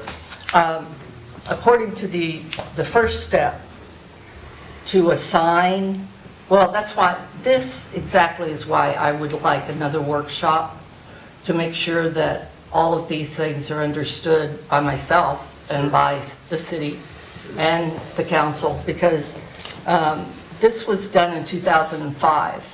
And the problem with 2005, when Hancock did it, was that they interchanged the words. They said it was a resolution, and then they passed it as an ordinance, which you can't do. So that already was an issue. And again, I have no problem with establishing the office. I just would like it be done properly. Then in 2000, when was Mayor Lee here? 2015? 2007 to 2015. 2007, whatever. I believe Councilwoman Kyle McVeigh brought up, she wanted a city manager type of government. So the then city administrator, and I got this from minutes, drew up another ordinance establishing the office of city administrator, and that was pulled from the agenda. And it was pulled from the agenda because of the reasons with the actual passage of the resolution as an ordinance. I'm sorry, I don't know the history. Well, that's why. I don't know the history, but let me say this. The local government code allows the city of Castroville, as a general law type A city, to establish other offices. Right. The offices that are established, this office of your secretary by statute, the office of city attorney by statute, the office of engineer, I believe, by statute, Okay. and the office of marshal by statute, or maybe another one, I'm forgetting. But then it goes on to say that you can establish other offices. and many cities, you're not alone in this, many cities establish the office of city administrator. Right, The vast against, majority of cities. yes, but not establish- legally. I'm sorry? They weren't legal. They didn't do a petition. I respectfully disagree with you. That's what this says. Well, I think you may be reading that material incorrectly here. A type A, general law city has a mayor council or aldermanic form of government upon incorporation. The governing body may prescribe the powers and duties of a municipal officer appointed or elected under the local government code, whose duties are not specified by code. However, none of those duties cannot deny the duties of other officials Absolutely. by statute. So Absolutely. that's And all I'm saying. That's not been done in any of the examples, the general law municipalities that I'm thinking of that established. Exactly. The city administrator, that has not been done. Right. And so. But so we did, that did one. not. The resolution has, You did not It makes take it- any powers or duties that belong to another elected or appointed official. You gave it budget your- officer, What? budget officer. The city administrator has taken the budget officer from the mayor. And that is a statute that the mayor is the chief executive agent You are the chief, yes. in charge of the budget. If anything, Yeah. the city administrator works with the mayor, but the city administrator is not in charge of the budget. And that's what the resolution says. I don't know if you've read it. We'll look into that if that's. And that's what I'm asking. Just a workshop to, I believe you could explain why we need it to be an officer of the city. Yes. And then make sure it's legal. And another thing that was an issue for me was, I know that council, I wasn't aware of any of this, but I'm the type that researches, but I know that the assistant city administrator, and I don't even know who that was, in February last year, that position was made by ordinance with the duties, blah, blah, blah, blah. Yeah, yes, And then the I- assistant, later, the assistant city administrator position was, what was the word? Repealed, rejected, stopped. Rescinded. Rescinded, it was rescinded. And why do we have a resolution for an assistant city administrator, For ordinance. ordinance rather, when we don't have an ordinance for the office of city administrator yet? And so what I would like to do is just get the ordinance properly done, like Mayor Lee's council tried, and make sure that we follow, the opinions and do it legally. That's all. I'm not against it.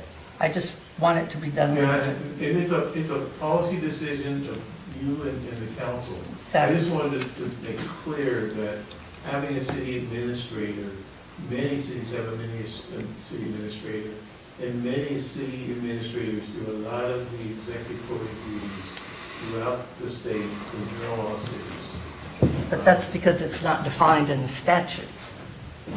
The actual position of the city administrator is not defined. There are other offices. And so you as a general law city have the ability to establish other offices and give them duties and responsibilities. You just can't overlap. Right. Or take away any established duties. Statutory, yes. That is correct. And that ability is vested in the city administrator in our resolution. Yes, correct. He is the person, or she, whoever the case may be, is the person who can do that.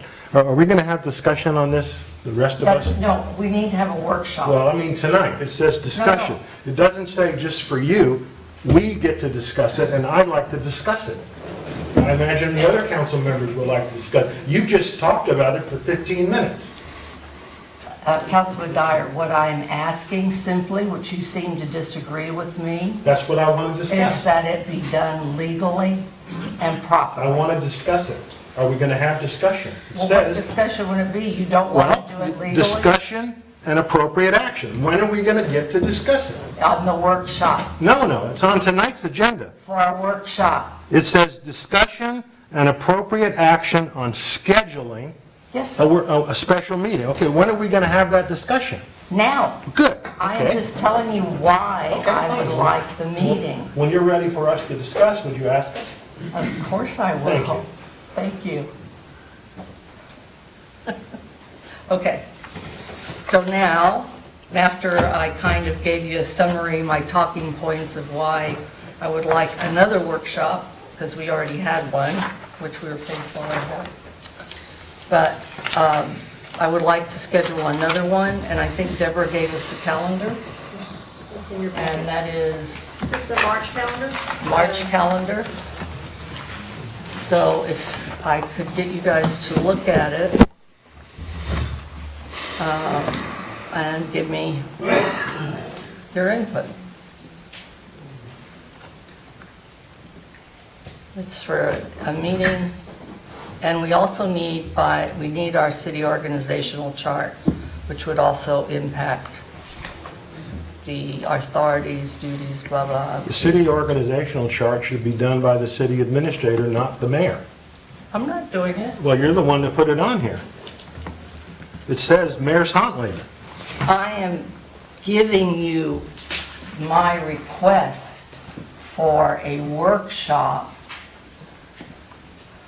to talk about and discuss properly creating an ordinance for the office of city administrator. We already have them. We have two ordinances. Now, I agree with you, there seems to be some confusion about the resolution versus an ordinance, but it's my understanding that that's a simple fix. All we have to do is vote to make it an ordinance. That's correct. And then it becomes an ordinance. So we effectively have two ordinances already. The mayor wants us to change it. Yes, sir, I do. Speaking for myself, I'm quite happy with the two ordinances. All right, I will I'm tell you- opposed to having a long, drawn-out legal It's not discussion. long, drawn-out legal. And I I will don't tell think you. we should do it at all. I think we should just fix the resolution and make it into an ordinance. Well, that's what I'm saying. What did you think I was saying? That I'm going Well, to you do didn't say the that. ordinance and You I didn't say that. am going to You just establish finished the discussing with office? Mr. Urquhart that what we have is not I'm legal, telling- it's and you not. want us to change it to make it legal in your I'm opinion. saying using legal. You Our just told attorney. us that our two ordinances are legal. So they're good. They're legal. Our ordinances for our ordinance 139 is legal. Resolution? No, he said it's ordinance Well, 139. it's So we Resolution had 139 now, but it's a simple fix to change the name and it becomes an ordinance. And then we have an ordinance for the city council, ordinance for the Yeah, city. So I think what we're talking about is form and substance. And Yes. the way you're using, Mr. Dyer, is substance, it's legal. And as long as, and I haven't looked at 139. You need to look at it, That's sir. a long time, but as long as everything in 139 that does not overlap any other Exactly. statutory duties, yes, that's correct. And I think what the mayor's speaking of, well, partially substance, but the resolution ordinance issue is form.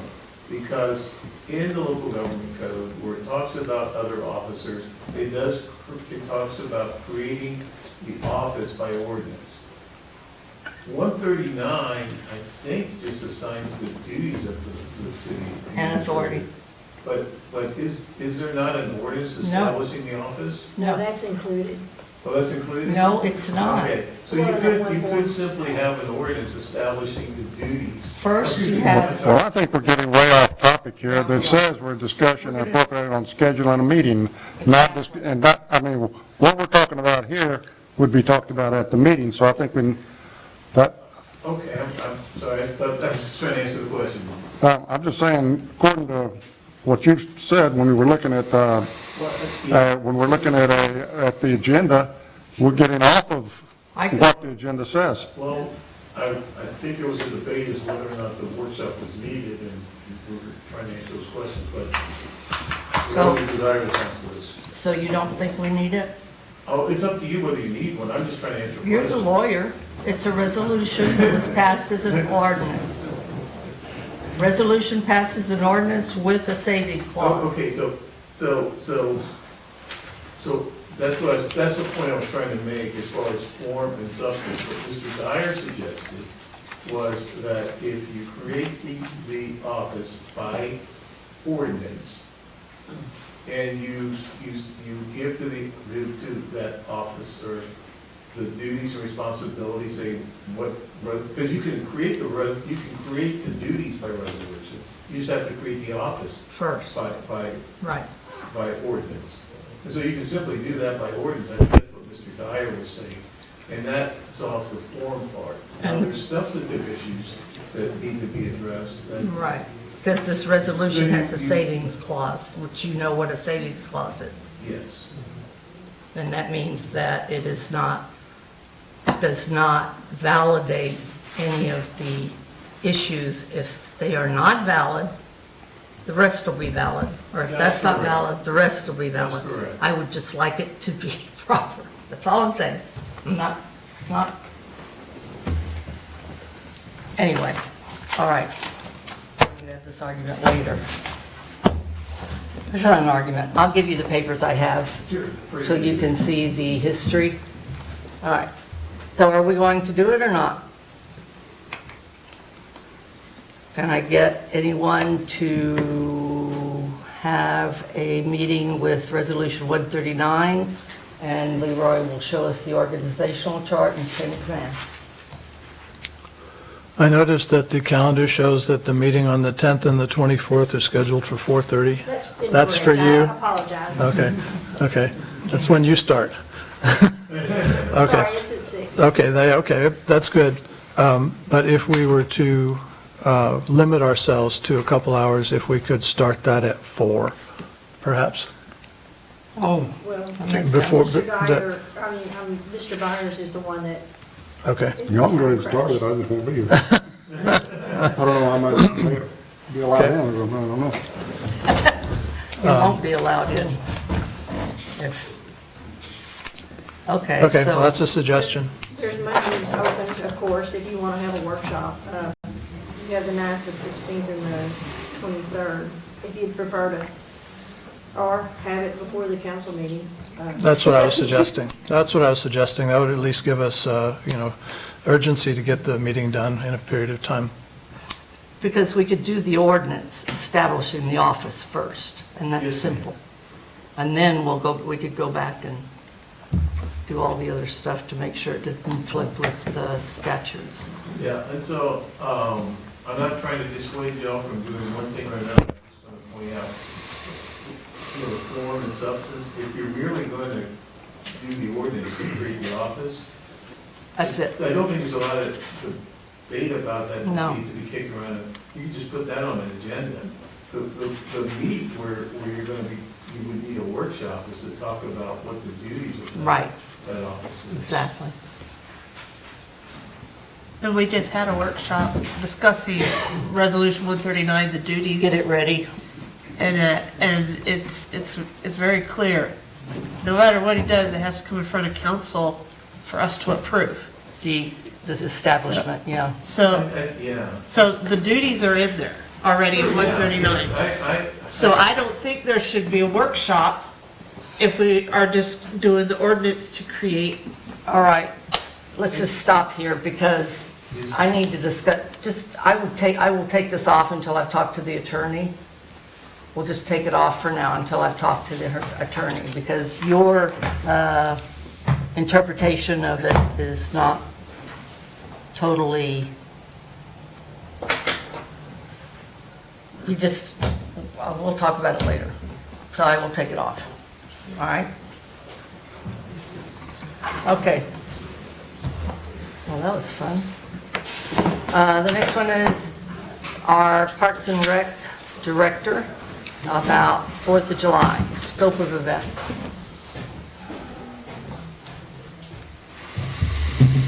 Good evening. Devin? Hope y'all are all doing well. I'm here basically to try to get some foundation for our planning of the 4th of July event.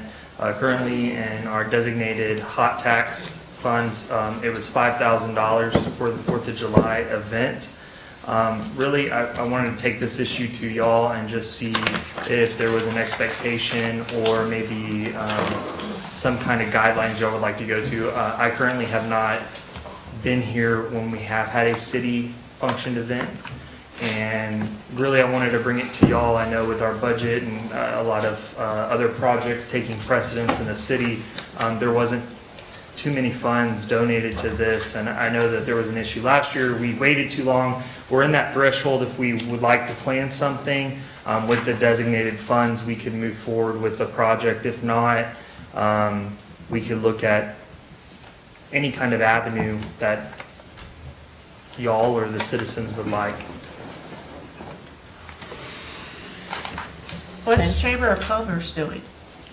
They usually, in the past, from my understanding, they do the parade, and mostly, they may participate, but I believe the school district has been doing it the last few years. Okay, so with the help, they do that, but other than that, last year we decided to hold off on trying to book something and use taxpayer money without it being planned correctly. So this year is sort of our blank slate if we wanted to do something small, festivities at the park, throughout the city, so that's sort of where we're at. Did we plug this into the budget when we were creating the budget? There's $5,000 designated to that. Just for the 4th of July, for any event? No, just for 4th of July. Okay. I think it has been a very well-appreciated event, and I think it would be a service to our community. I think everybody likes it real well. I don't see a reason to go back on it. So Mr. Ponza, wasn't he the one who had the ashes on his roof? He doesn't live there anymore. Oh. Oh, there you are. Councilman Dyer. If the money's in the budget, I'd like to see the Parks and Rec Department come up with some ideas how to spend the money in an effective manner. It's in there. Well, with that, the scope of the project would be my question and sort of guidance I would like to see. I know, Mayor, you had mentioned last year that you were wanting something more inclusive of the local community as versus a few years past. I've seen that we've tried to bring in as many people as we can. With that, the previous years, they have had $10,000 designated to this project. You know, we tighten our belts throughout the city. That's not to say we can't offer an event, but also, would y'all like to see this as something we try to reach out to the Chamber of Commerce with? Maybe sponsorships, fireworks versus a festival in the park or at Houston Square. I mean, I can bring ideas to y'all of what that could look like, and I will let you know that last year when I was calling for fireworks, it's about $1,000 a minute. So It was what? $1,000 a minute. So we can look and see if maybe we can find someone who isn't as big, maybe a smaller fireworks show. Of course, this would be a certified company, but I can definitely do that. I just need to start that now. So I wanted to come to y'all, of course, to see if there was any other designation of funds for this, or if we wanted to just go off of that and try to have a small. This is our first of 3 years of 3-day weekends with 4th of July. So I would like to probably bring back to y'all during budget cycle of possibly next year having a much larger festivity, but we would like to also set the precedence that the city is celebrating Independence Day. So I would love to see sponsors. I think we could make up the difference, and of course shop around, see if we can get a good price on amenities and services. I believe in the past we had food trucks. on the premises, and I think they're pretty much self-sustaining. I don't think we have any outgoing expense in that regard. And I think we did have to pass a waiver or give the parks a buy on having alcoholic beverages on the premises, but that didn't cost us anything either. So, yeah, let's shop it around, and I think our businesses would be willing to make some supportive donations. Excellent. Well, I will. More comment? Didn't CAEDC help us before? Are you a nonprofit? I know you have a nonprofit special events or something? Or commemorative events or something? When CADC had a 5-year contract with the city to do all the tourism and so forth, yes, we did it, and then we've been involved either other organizations, Castroville special events, me personally, whatever it may be, but yeah. And it's varied from like large bands, larger expenses, some years with sponsorships by everybody, including the city. Can we have a band? Businesses. Bands. We've had, there's been bands every year. Oh, we have? There's been 3 or 4 bands, there's been parades, there's fireworks, there's been drone exhibits, there's been competition for all kind of other stuff, food trucks, etc. And it just depended partly on the weather, meaning super hot versus cooler. We've had water slides, all kind of other play things for kids. So it just depended how much money was available, what we could do. The big thing, Deb and I have talked about this some, is if you're going to have fireworks of any kind, a lot of the fireworks vendors are going to fireworks wholesalers, so to speak, as we speak, to put in all their orders because they have to turn them in usually about sometime at the end of February to have ready for July 4th. And it depends again how much money you want to spend on fireworks. That's kind of what he's asking. Right. You could very easily, tell him, oh, you got to spend all $5,000 on fireworks. And the rest of it could come up from donations, sponsorships, whatever you want to call it. You go back to the parade, after we got out of the 5-year cycle, the school district hadn't done a parade the last 2 years. It was kind of done by an umbrella group, still us involved. And the chamber kind of took it in under their wing to kind of set up and do the parade. There were still other groups, people from around here, like I said, us and others that have been involved with it. So yeah, it's been a big combine of activities, organizations, people, etc.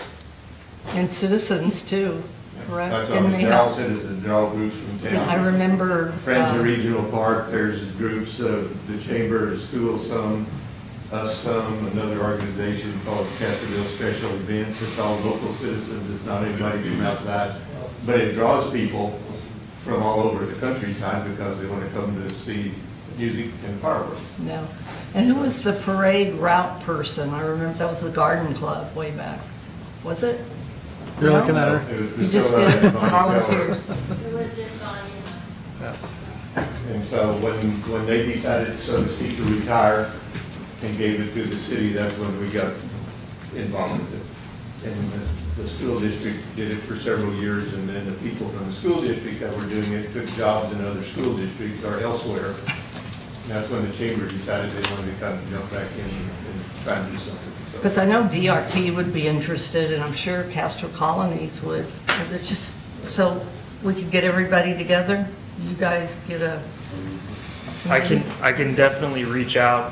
Arnie and me actually will be having a meeting. We've been trying to plan it after this, so I knew how much scope was going to be needed and expected, and or we needed to try to achieve. So I definitely have a lot of experience with previous cities planning large-scale events, so I can plan something out, and I can definitely try to see if there's any sponsorships for the larger amounts. And then go from there. I mean, worst comes to worst, we definitely can have a fireworks show and some food vendors out there. I think that would be a good thing, and possibly some bands. But we can definitely do that after such a successful Easter. My crew's ready for the job, assisting, of course, with PD if they're able to help, because they're the main people. Yeah, you just got rolled eyes balls. Yeah. How does And Leroy?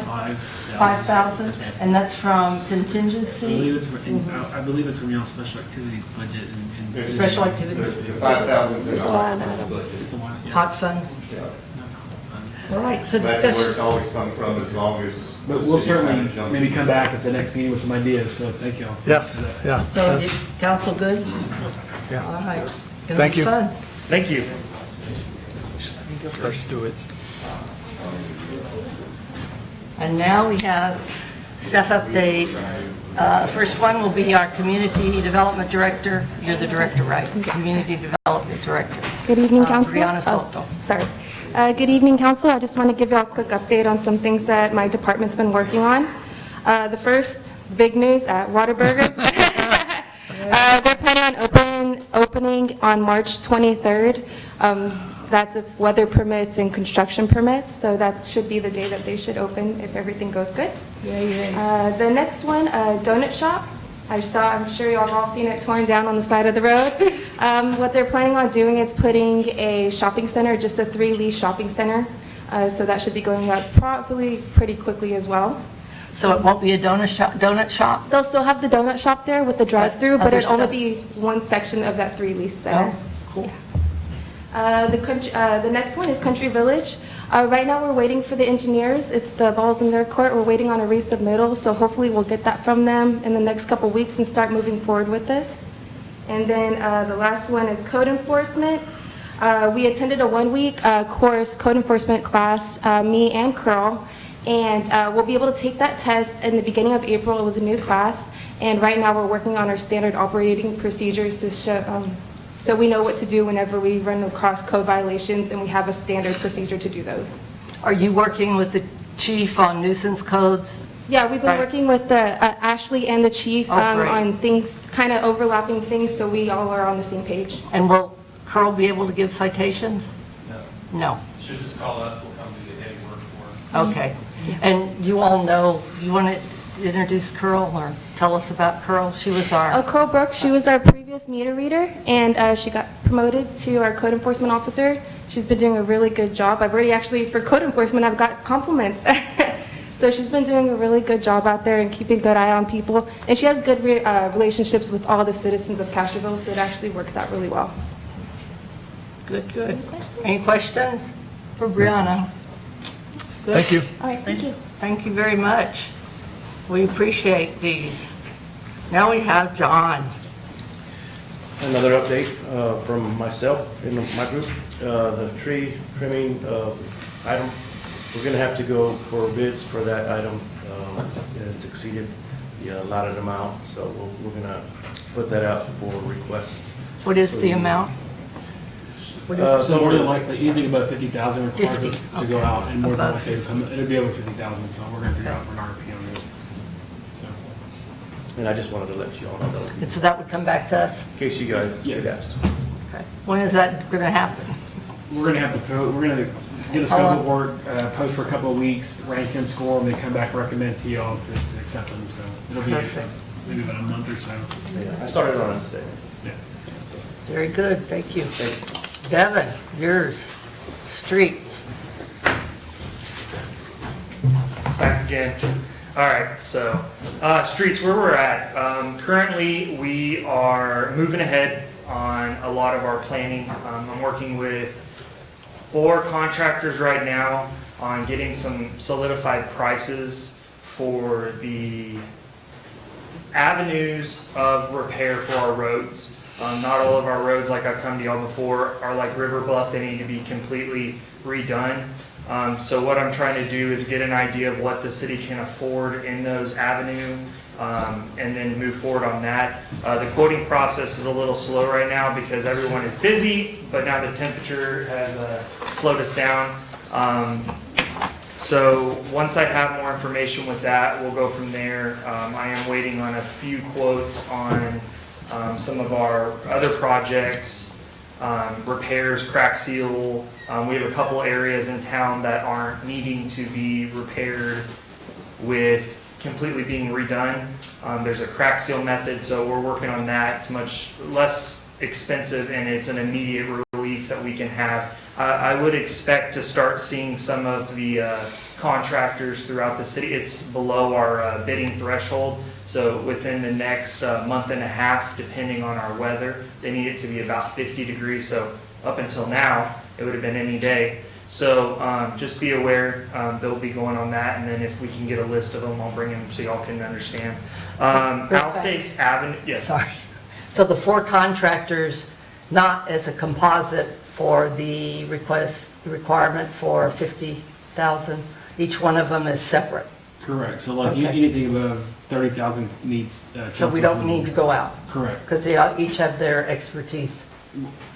Correct. And if they do come back at over 50,000, obviously then we'll have Yeah. to halt and come back and do an RFP.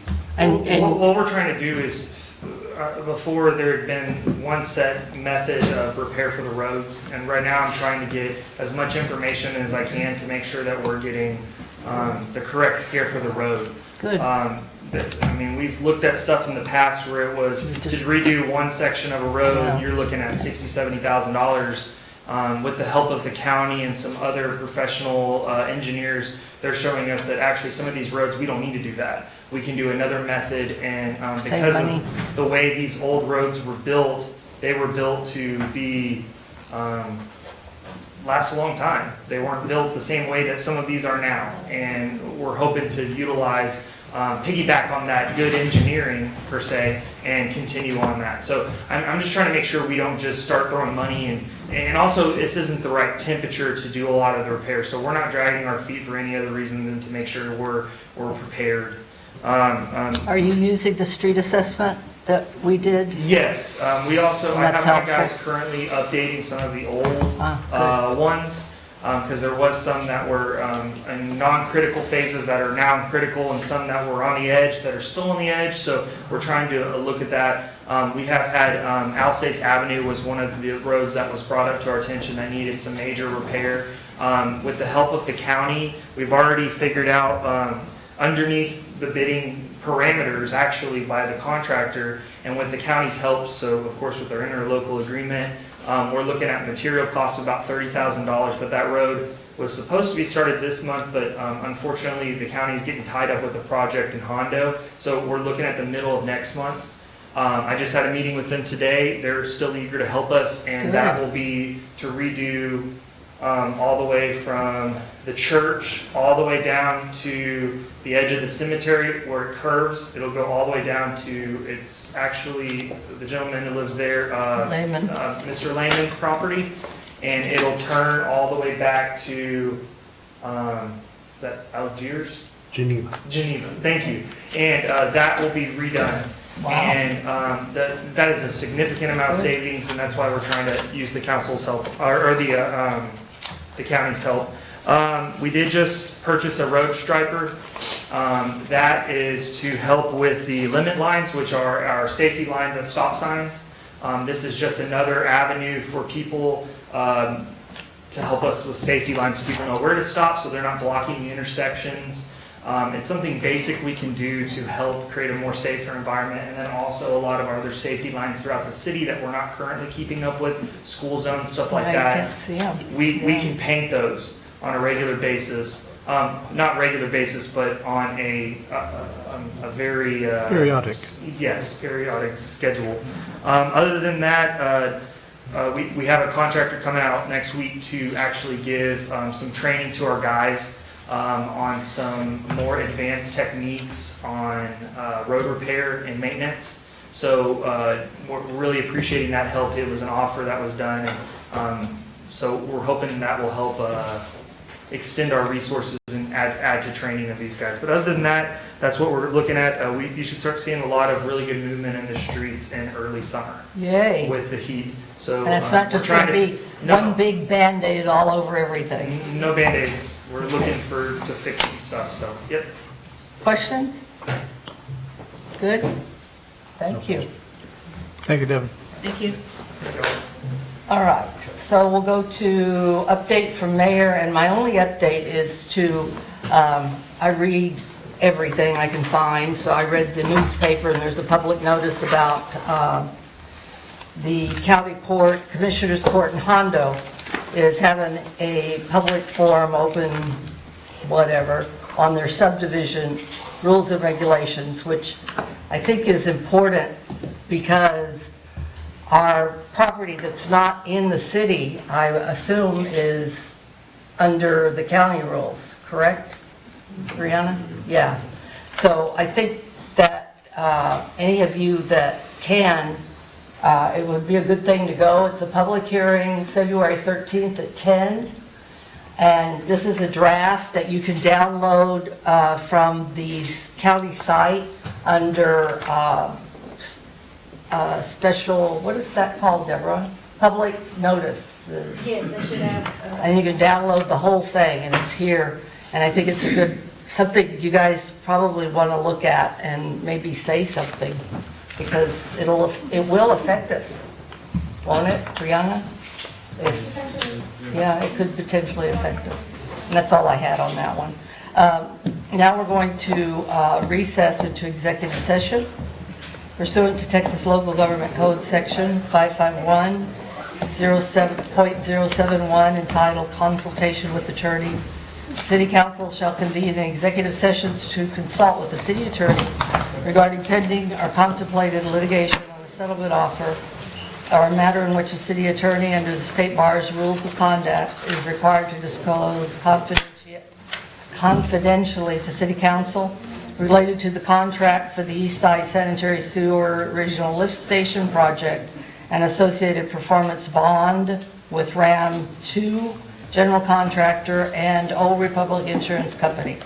So let's go to executive session. 7:50. 7:50.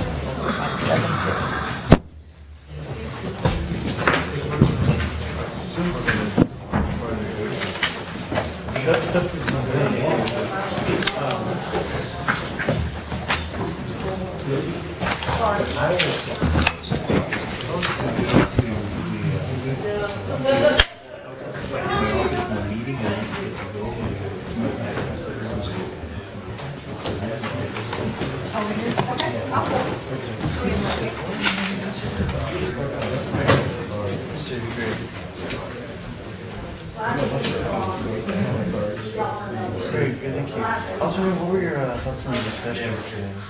You said we over 139.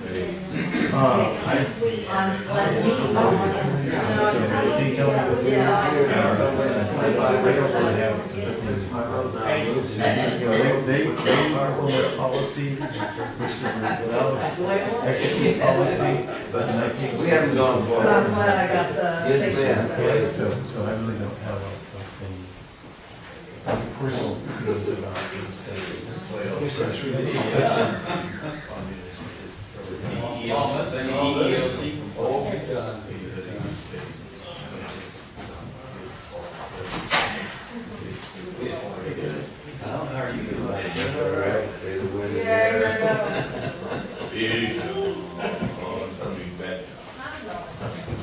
Hey, you finally got a heart now. Because it's time for executive session, right? So they need to be right.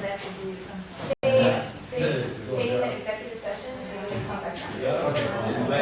Yeah, they be, I can tell you. Yeah. It could be 10 minutes, it could be 2 hours, we don't know. Squeeze it though. Yeah. Thank you for You're welcome. Bye. What we're waiting on them. You leave? Yes. No, not you, him. I'd like you to leave. So she leaves. And when trouble goes, and you still here? I didn't know, I wanted to get what you said about. She has a heart. I'm gonna hang it on my friend.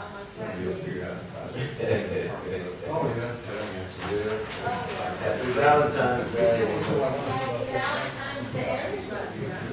Is it? No, this is, I like your anniversary. Okay. Hey, don't threaten me for something.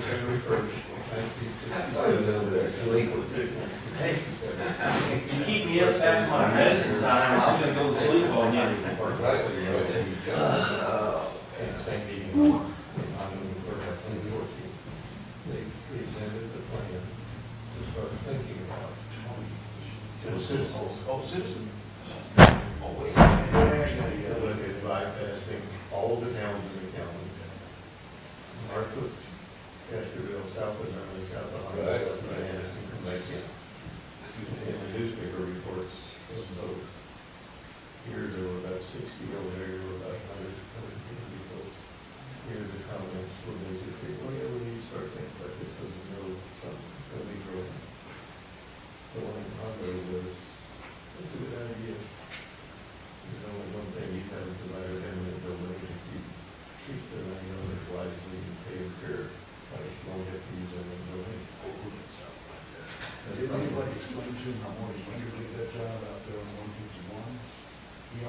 Oh, yeah. Yes, it is.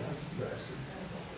He kept on having both sides, by the way, you know, the property values, it's 150 morning, it shows 5. But they were telling people here, part of the reason the extension to 11 is jumping, so. Oh, yeah. Yeah, just because of some guy over here heard of Red McComb. Yeah. Same thing. But over the years, they had similar meetings, like in, I think it was 77, 85, and 95, I believe it was, that these business owners from here. They don't have one, not necessary. Went to Austin instead of, if that's a good deal, we're going to support it. What's that? And everybody, Bill Walker. Oh, yeah. Well, the city's master plan of 07, revised in 13, it was look at routes to have an alternate route. Because a lot of things and it was deemed of cost and then it would need to go north. Right. So that kind of got stuck in the master plan. And there was, that was the first plan.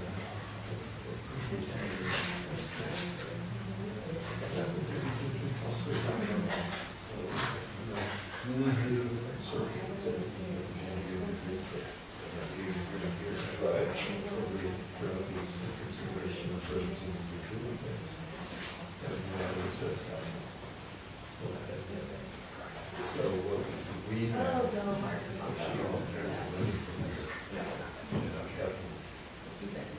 it's about TPIA, Alabama Metropolitan Planning Organization, which will not function under the county of 50,000 Congress Senator Parker. And so CCC is talking about stuff that's tracking labor day stuff. A record of those seven pounds. Do they get a copy of them? They do, I know we paid for some, Will Holland paid for some for the Walmart store, and they get open and all this stuff. Last year, they paid for, they did a part of the turning count on so they had that.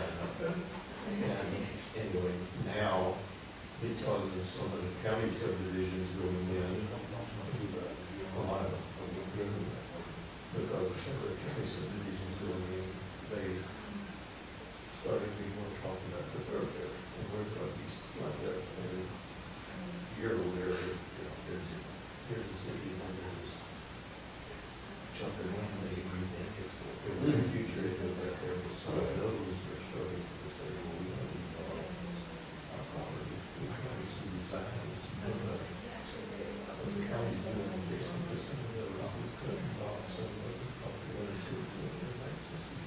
Oh, no. That's a little bit of a, that didn't always have access. Bob Lee, did specifically say this, so I kind of put working out. Well, that was comment was, now that you're starting to spend all this water, sewer, faucet, and everything else, even some of the stuff years ago that the city used to work with landowners, now all these clubs, not understanding anything about the if you started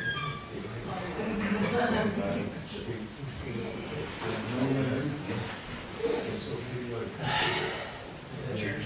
The other thing last year was what? I arranged this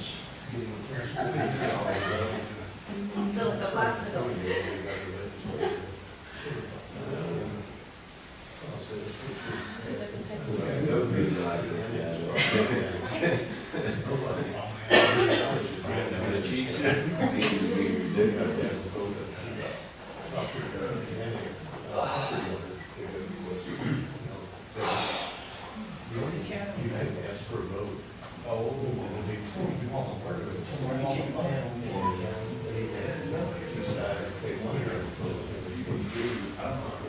The annex works out. They just or you don't want to vote, it's a no-go. And so that would impact anything.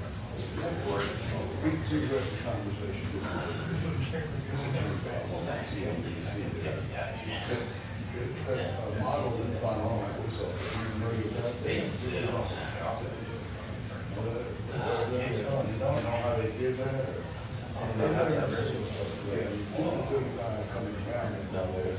Somewhere it's close. Precise and very well. They studied very well what types of things they wanted to optimize sales track revenue for this environment. And they did it on Star. Huh?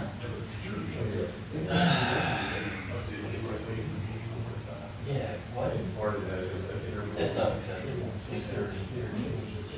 Like the state lakes to bring us there. That's a way of doing it here. And they this is our management right now. We want to have base.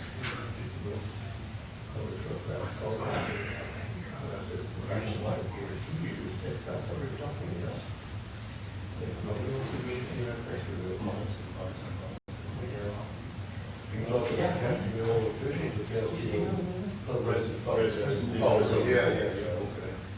And that is, start out, I don't know, the buildings reach to those hills, right over existing right away. They could have done it in downtown Austin or wherever. Have you ever seen a double decker island? That didn't provide any more right away on the side of the road though for another business development. Was it two comments for two different businesses or they purchased before we first one was. See, they can't call another one was.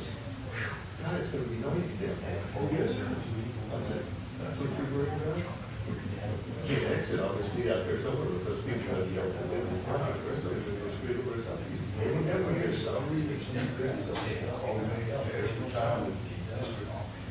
2 years. And I told you, I said, these guys, trying to go still. I said, you can't go big. And I explained to him why I was going to do that. That's what I was calling out. There was one discussion back, I guess he's 13,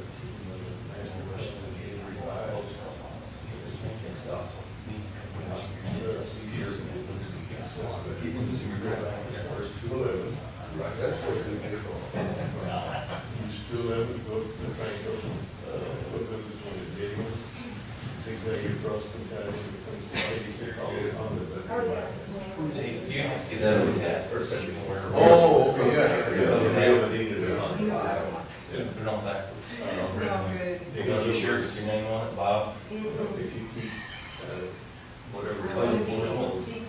Secret squirrel? Secret one. Yeah, you got the squirrel right already. What happened, so to speak, that's alternate now. More of the traffic, the rest stops. I never drove out here, but it's city control. They, here, whether it's in the city, it's not there, they hit the EPJ. But that only got that, not the other city, the rest. No, it's not that. It's in the slab. So it's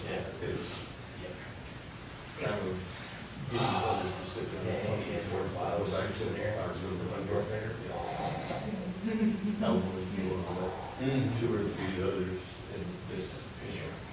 Makes sense with the basket. ESD, that's so gas. We know the cheap, that's your road. I was in the license plan and development of roads and all that. We kind of didn't know. Burn on the rails. Bad. And then we up with a big landlord. 3 days every time you come back and reactivates. Water. Yes. They're involved in our original part of the study for like and I got what subdivision or the demographics covered that they retain. amazing, they keep track of all of the residential users in the school district. And for the first time, in December, I think it was in report, as all one more. For the rest of the time, it's all been single family residents. It's 715 apartment units. That's not Castroville. It's the crowd, 750. Triple X hot. It's the hot. You feel pain. Number.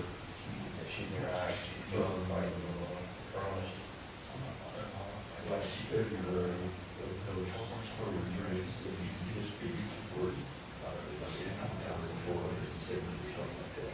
The December numbers are about 25,400 plus 750 partners. And so the projections like that, and all this other kind of stuff are pretty as far as down to 9 to 8 so I get a bunch of stuff myself about the bond issue that's going to be presented to the school board on our side of things in the school district. We should, they can't, if it was a high profile guy, they're the blue tent back there. Discuss the bond amount. It's 900 a week, I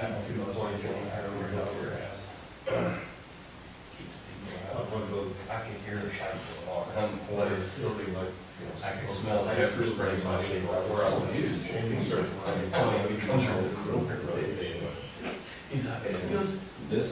fighting over there. I said, yeah, they're pepper spraying, so get back out there. So I got to know there's keep on knocking with their help. I said, no, they don't. 3 high school, 4 high school. What they don't get is fine. Now their numbers are. Any of our guys,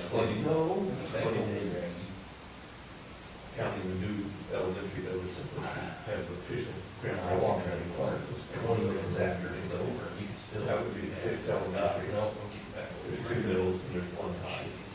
For 20, 28 or 29, now the number is, there'll be 20 elementaries, 8 middles and 4 high schools. Where when she graduated from high school, her graduating class was the size of, 97, thank you very much. Well, and what's crazy is that, okay, it was 97. Oh, I thought you meant there were 97.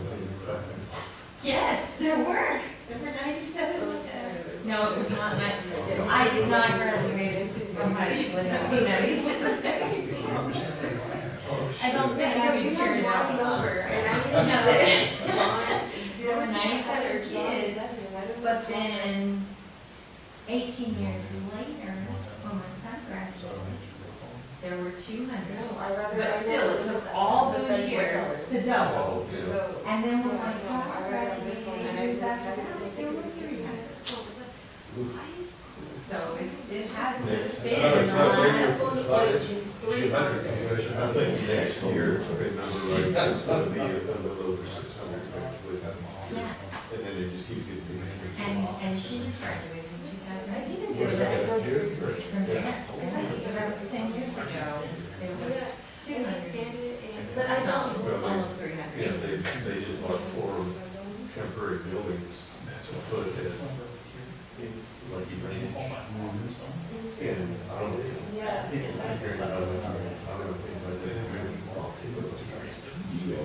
But when it was first, she turned off and went, that's where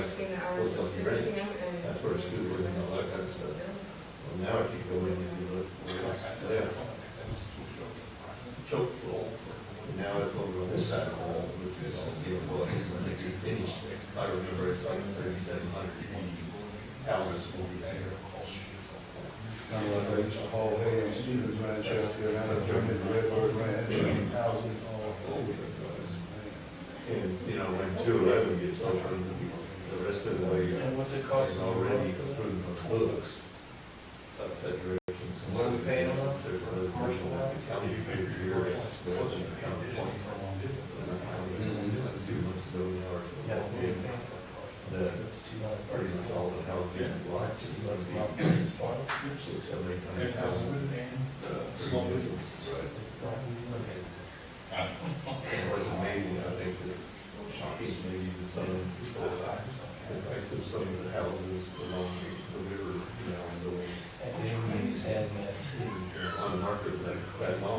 And we should have, fight behind this man, so. And they're paying more than the advertisers requested.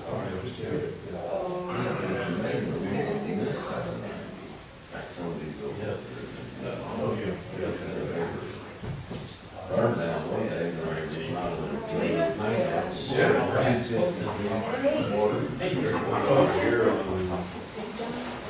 this is what, who's this at?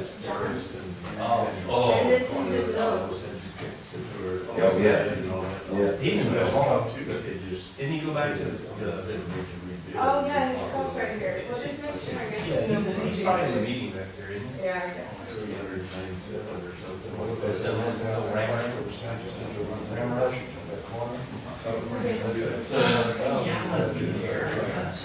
Susie Rock, it used to be like 8:30. He's only on Tuesday. The one across the street from me over there. I'm not gonna be here, guys. I'll be here at 5. You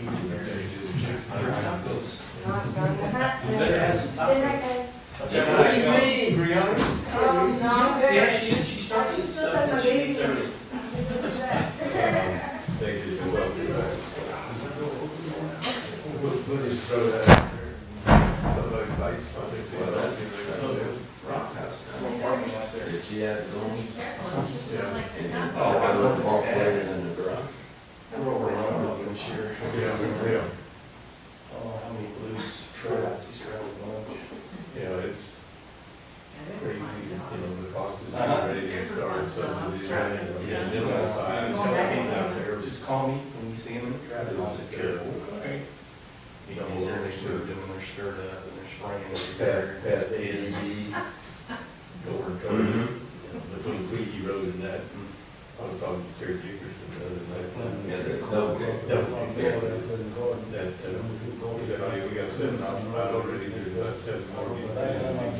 Legal that will be sold. He said, a lot of them that already sold, they're just waiting for some things. They're on, I think it's 20. What's your track? 28. Yeah, they're call. He'll call Brady out there. He'll be afraid of the oil.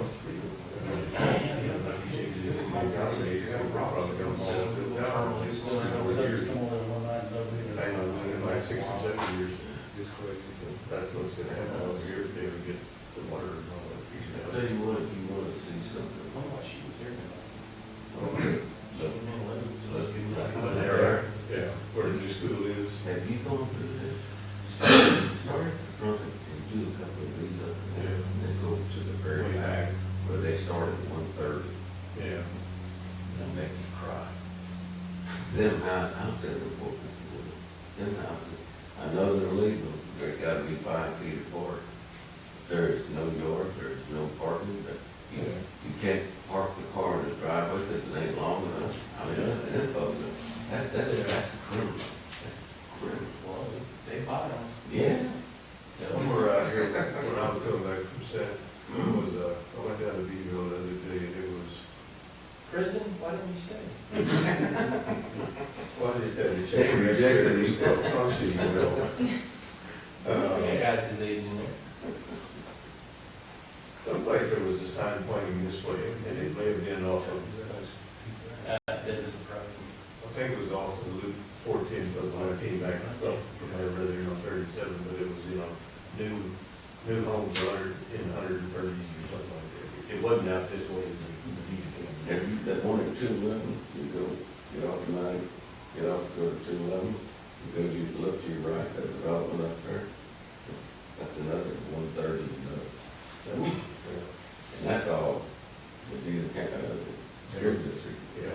Future Burgers, I mean. You're on my TV. That's okay, they don't know it's Arnie Delosi talking. Arnie, I wish you wouldn't talk like that. They know my voice. I've even had people come, there was a lady there that we were talking to a mayor and couldn't see who she was. If you ever had any doubt if anybody watches that thing. I watched that one. Clearly. And I sit there, oh, man. People were texting me, the mayor's trashy. Everybody. I tried calling her on her cell phone, let's go. You're recording it.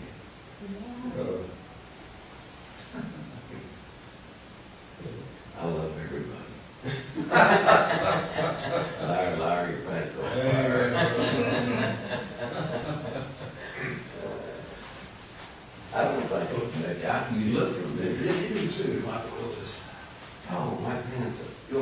Has it? Yeah. Where do I know you? I don't know where, but I know your name back at this. Y'all served on the You haven't city.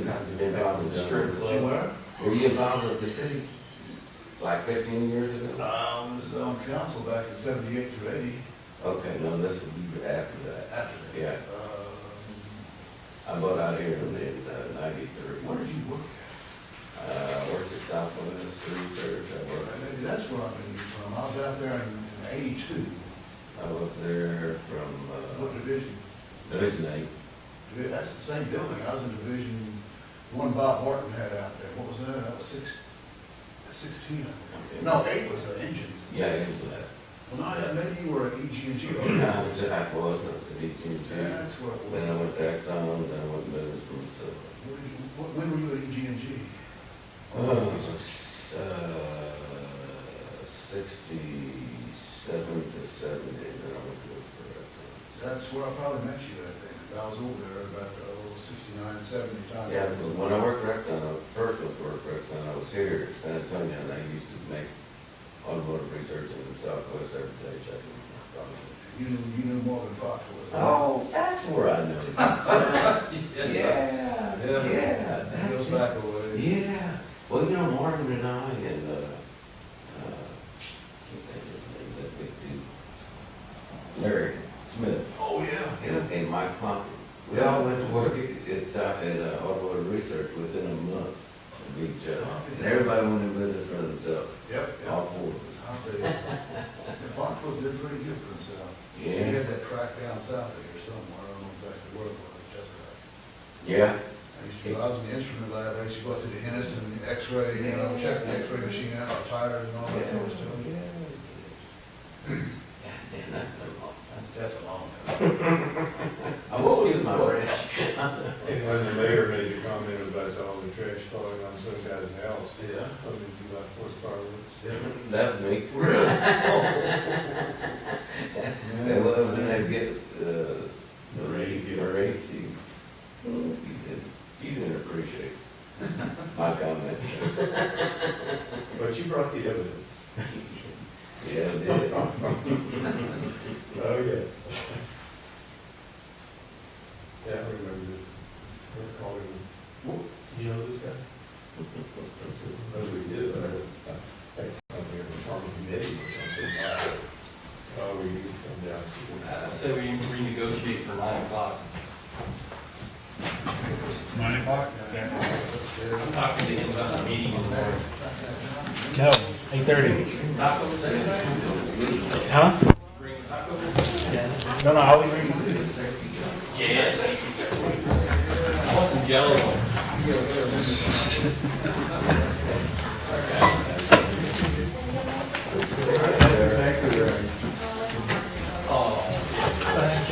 You're welcome. You had a heart for 2 minutes. Oh, sir. It does get a little scary. Oh my God. I'm not going to say a word. It was an executive session. You're sworn to secrecy.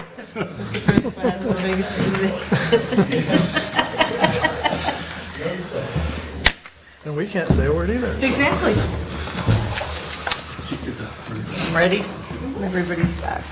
Let the record show that we reconvene in open session at 19. And so the next item is consider possible action or give direction on the caption items discussed in the executive session. We are going to continue negotiations, so there is no real action direction as we did the negotiations before. Let's go to the next one, reports from council board liaisons on monthly city boards and commissions and meetings. And can I put discussion on future items together? Can I put discussion on future agenda items together?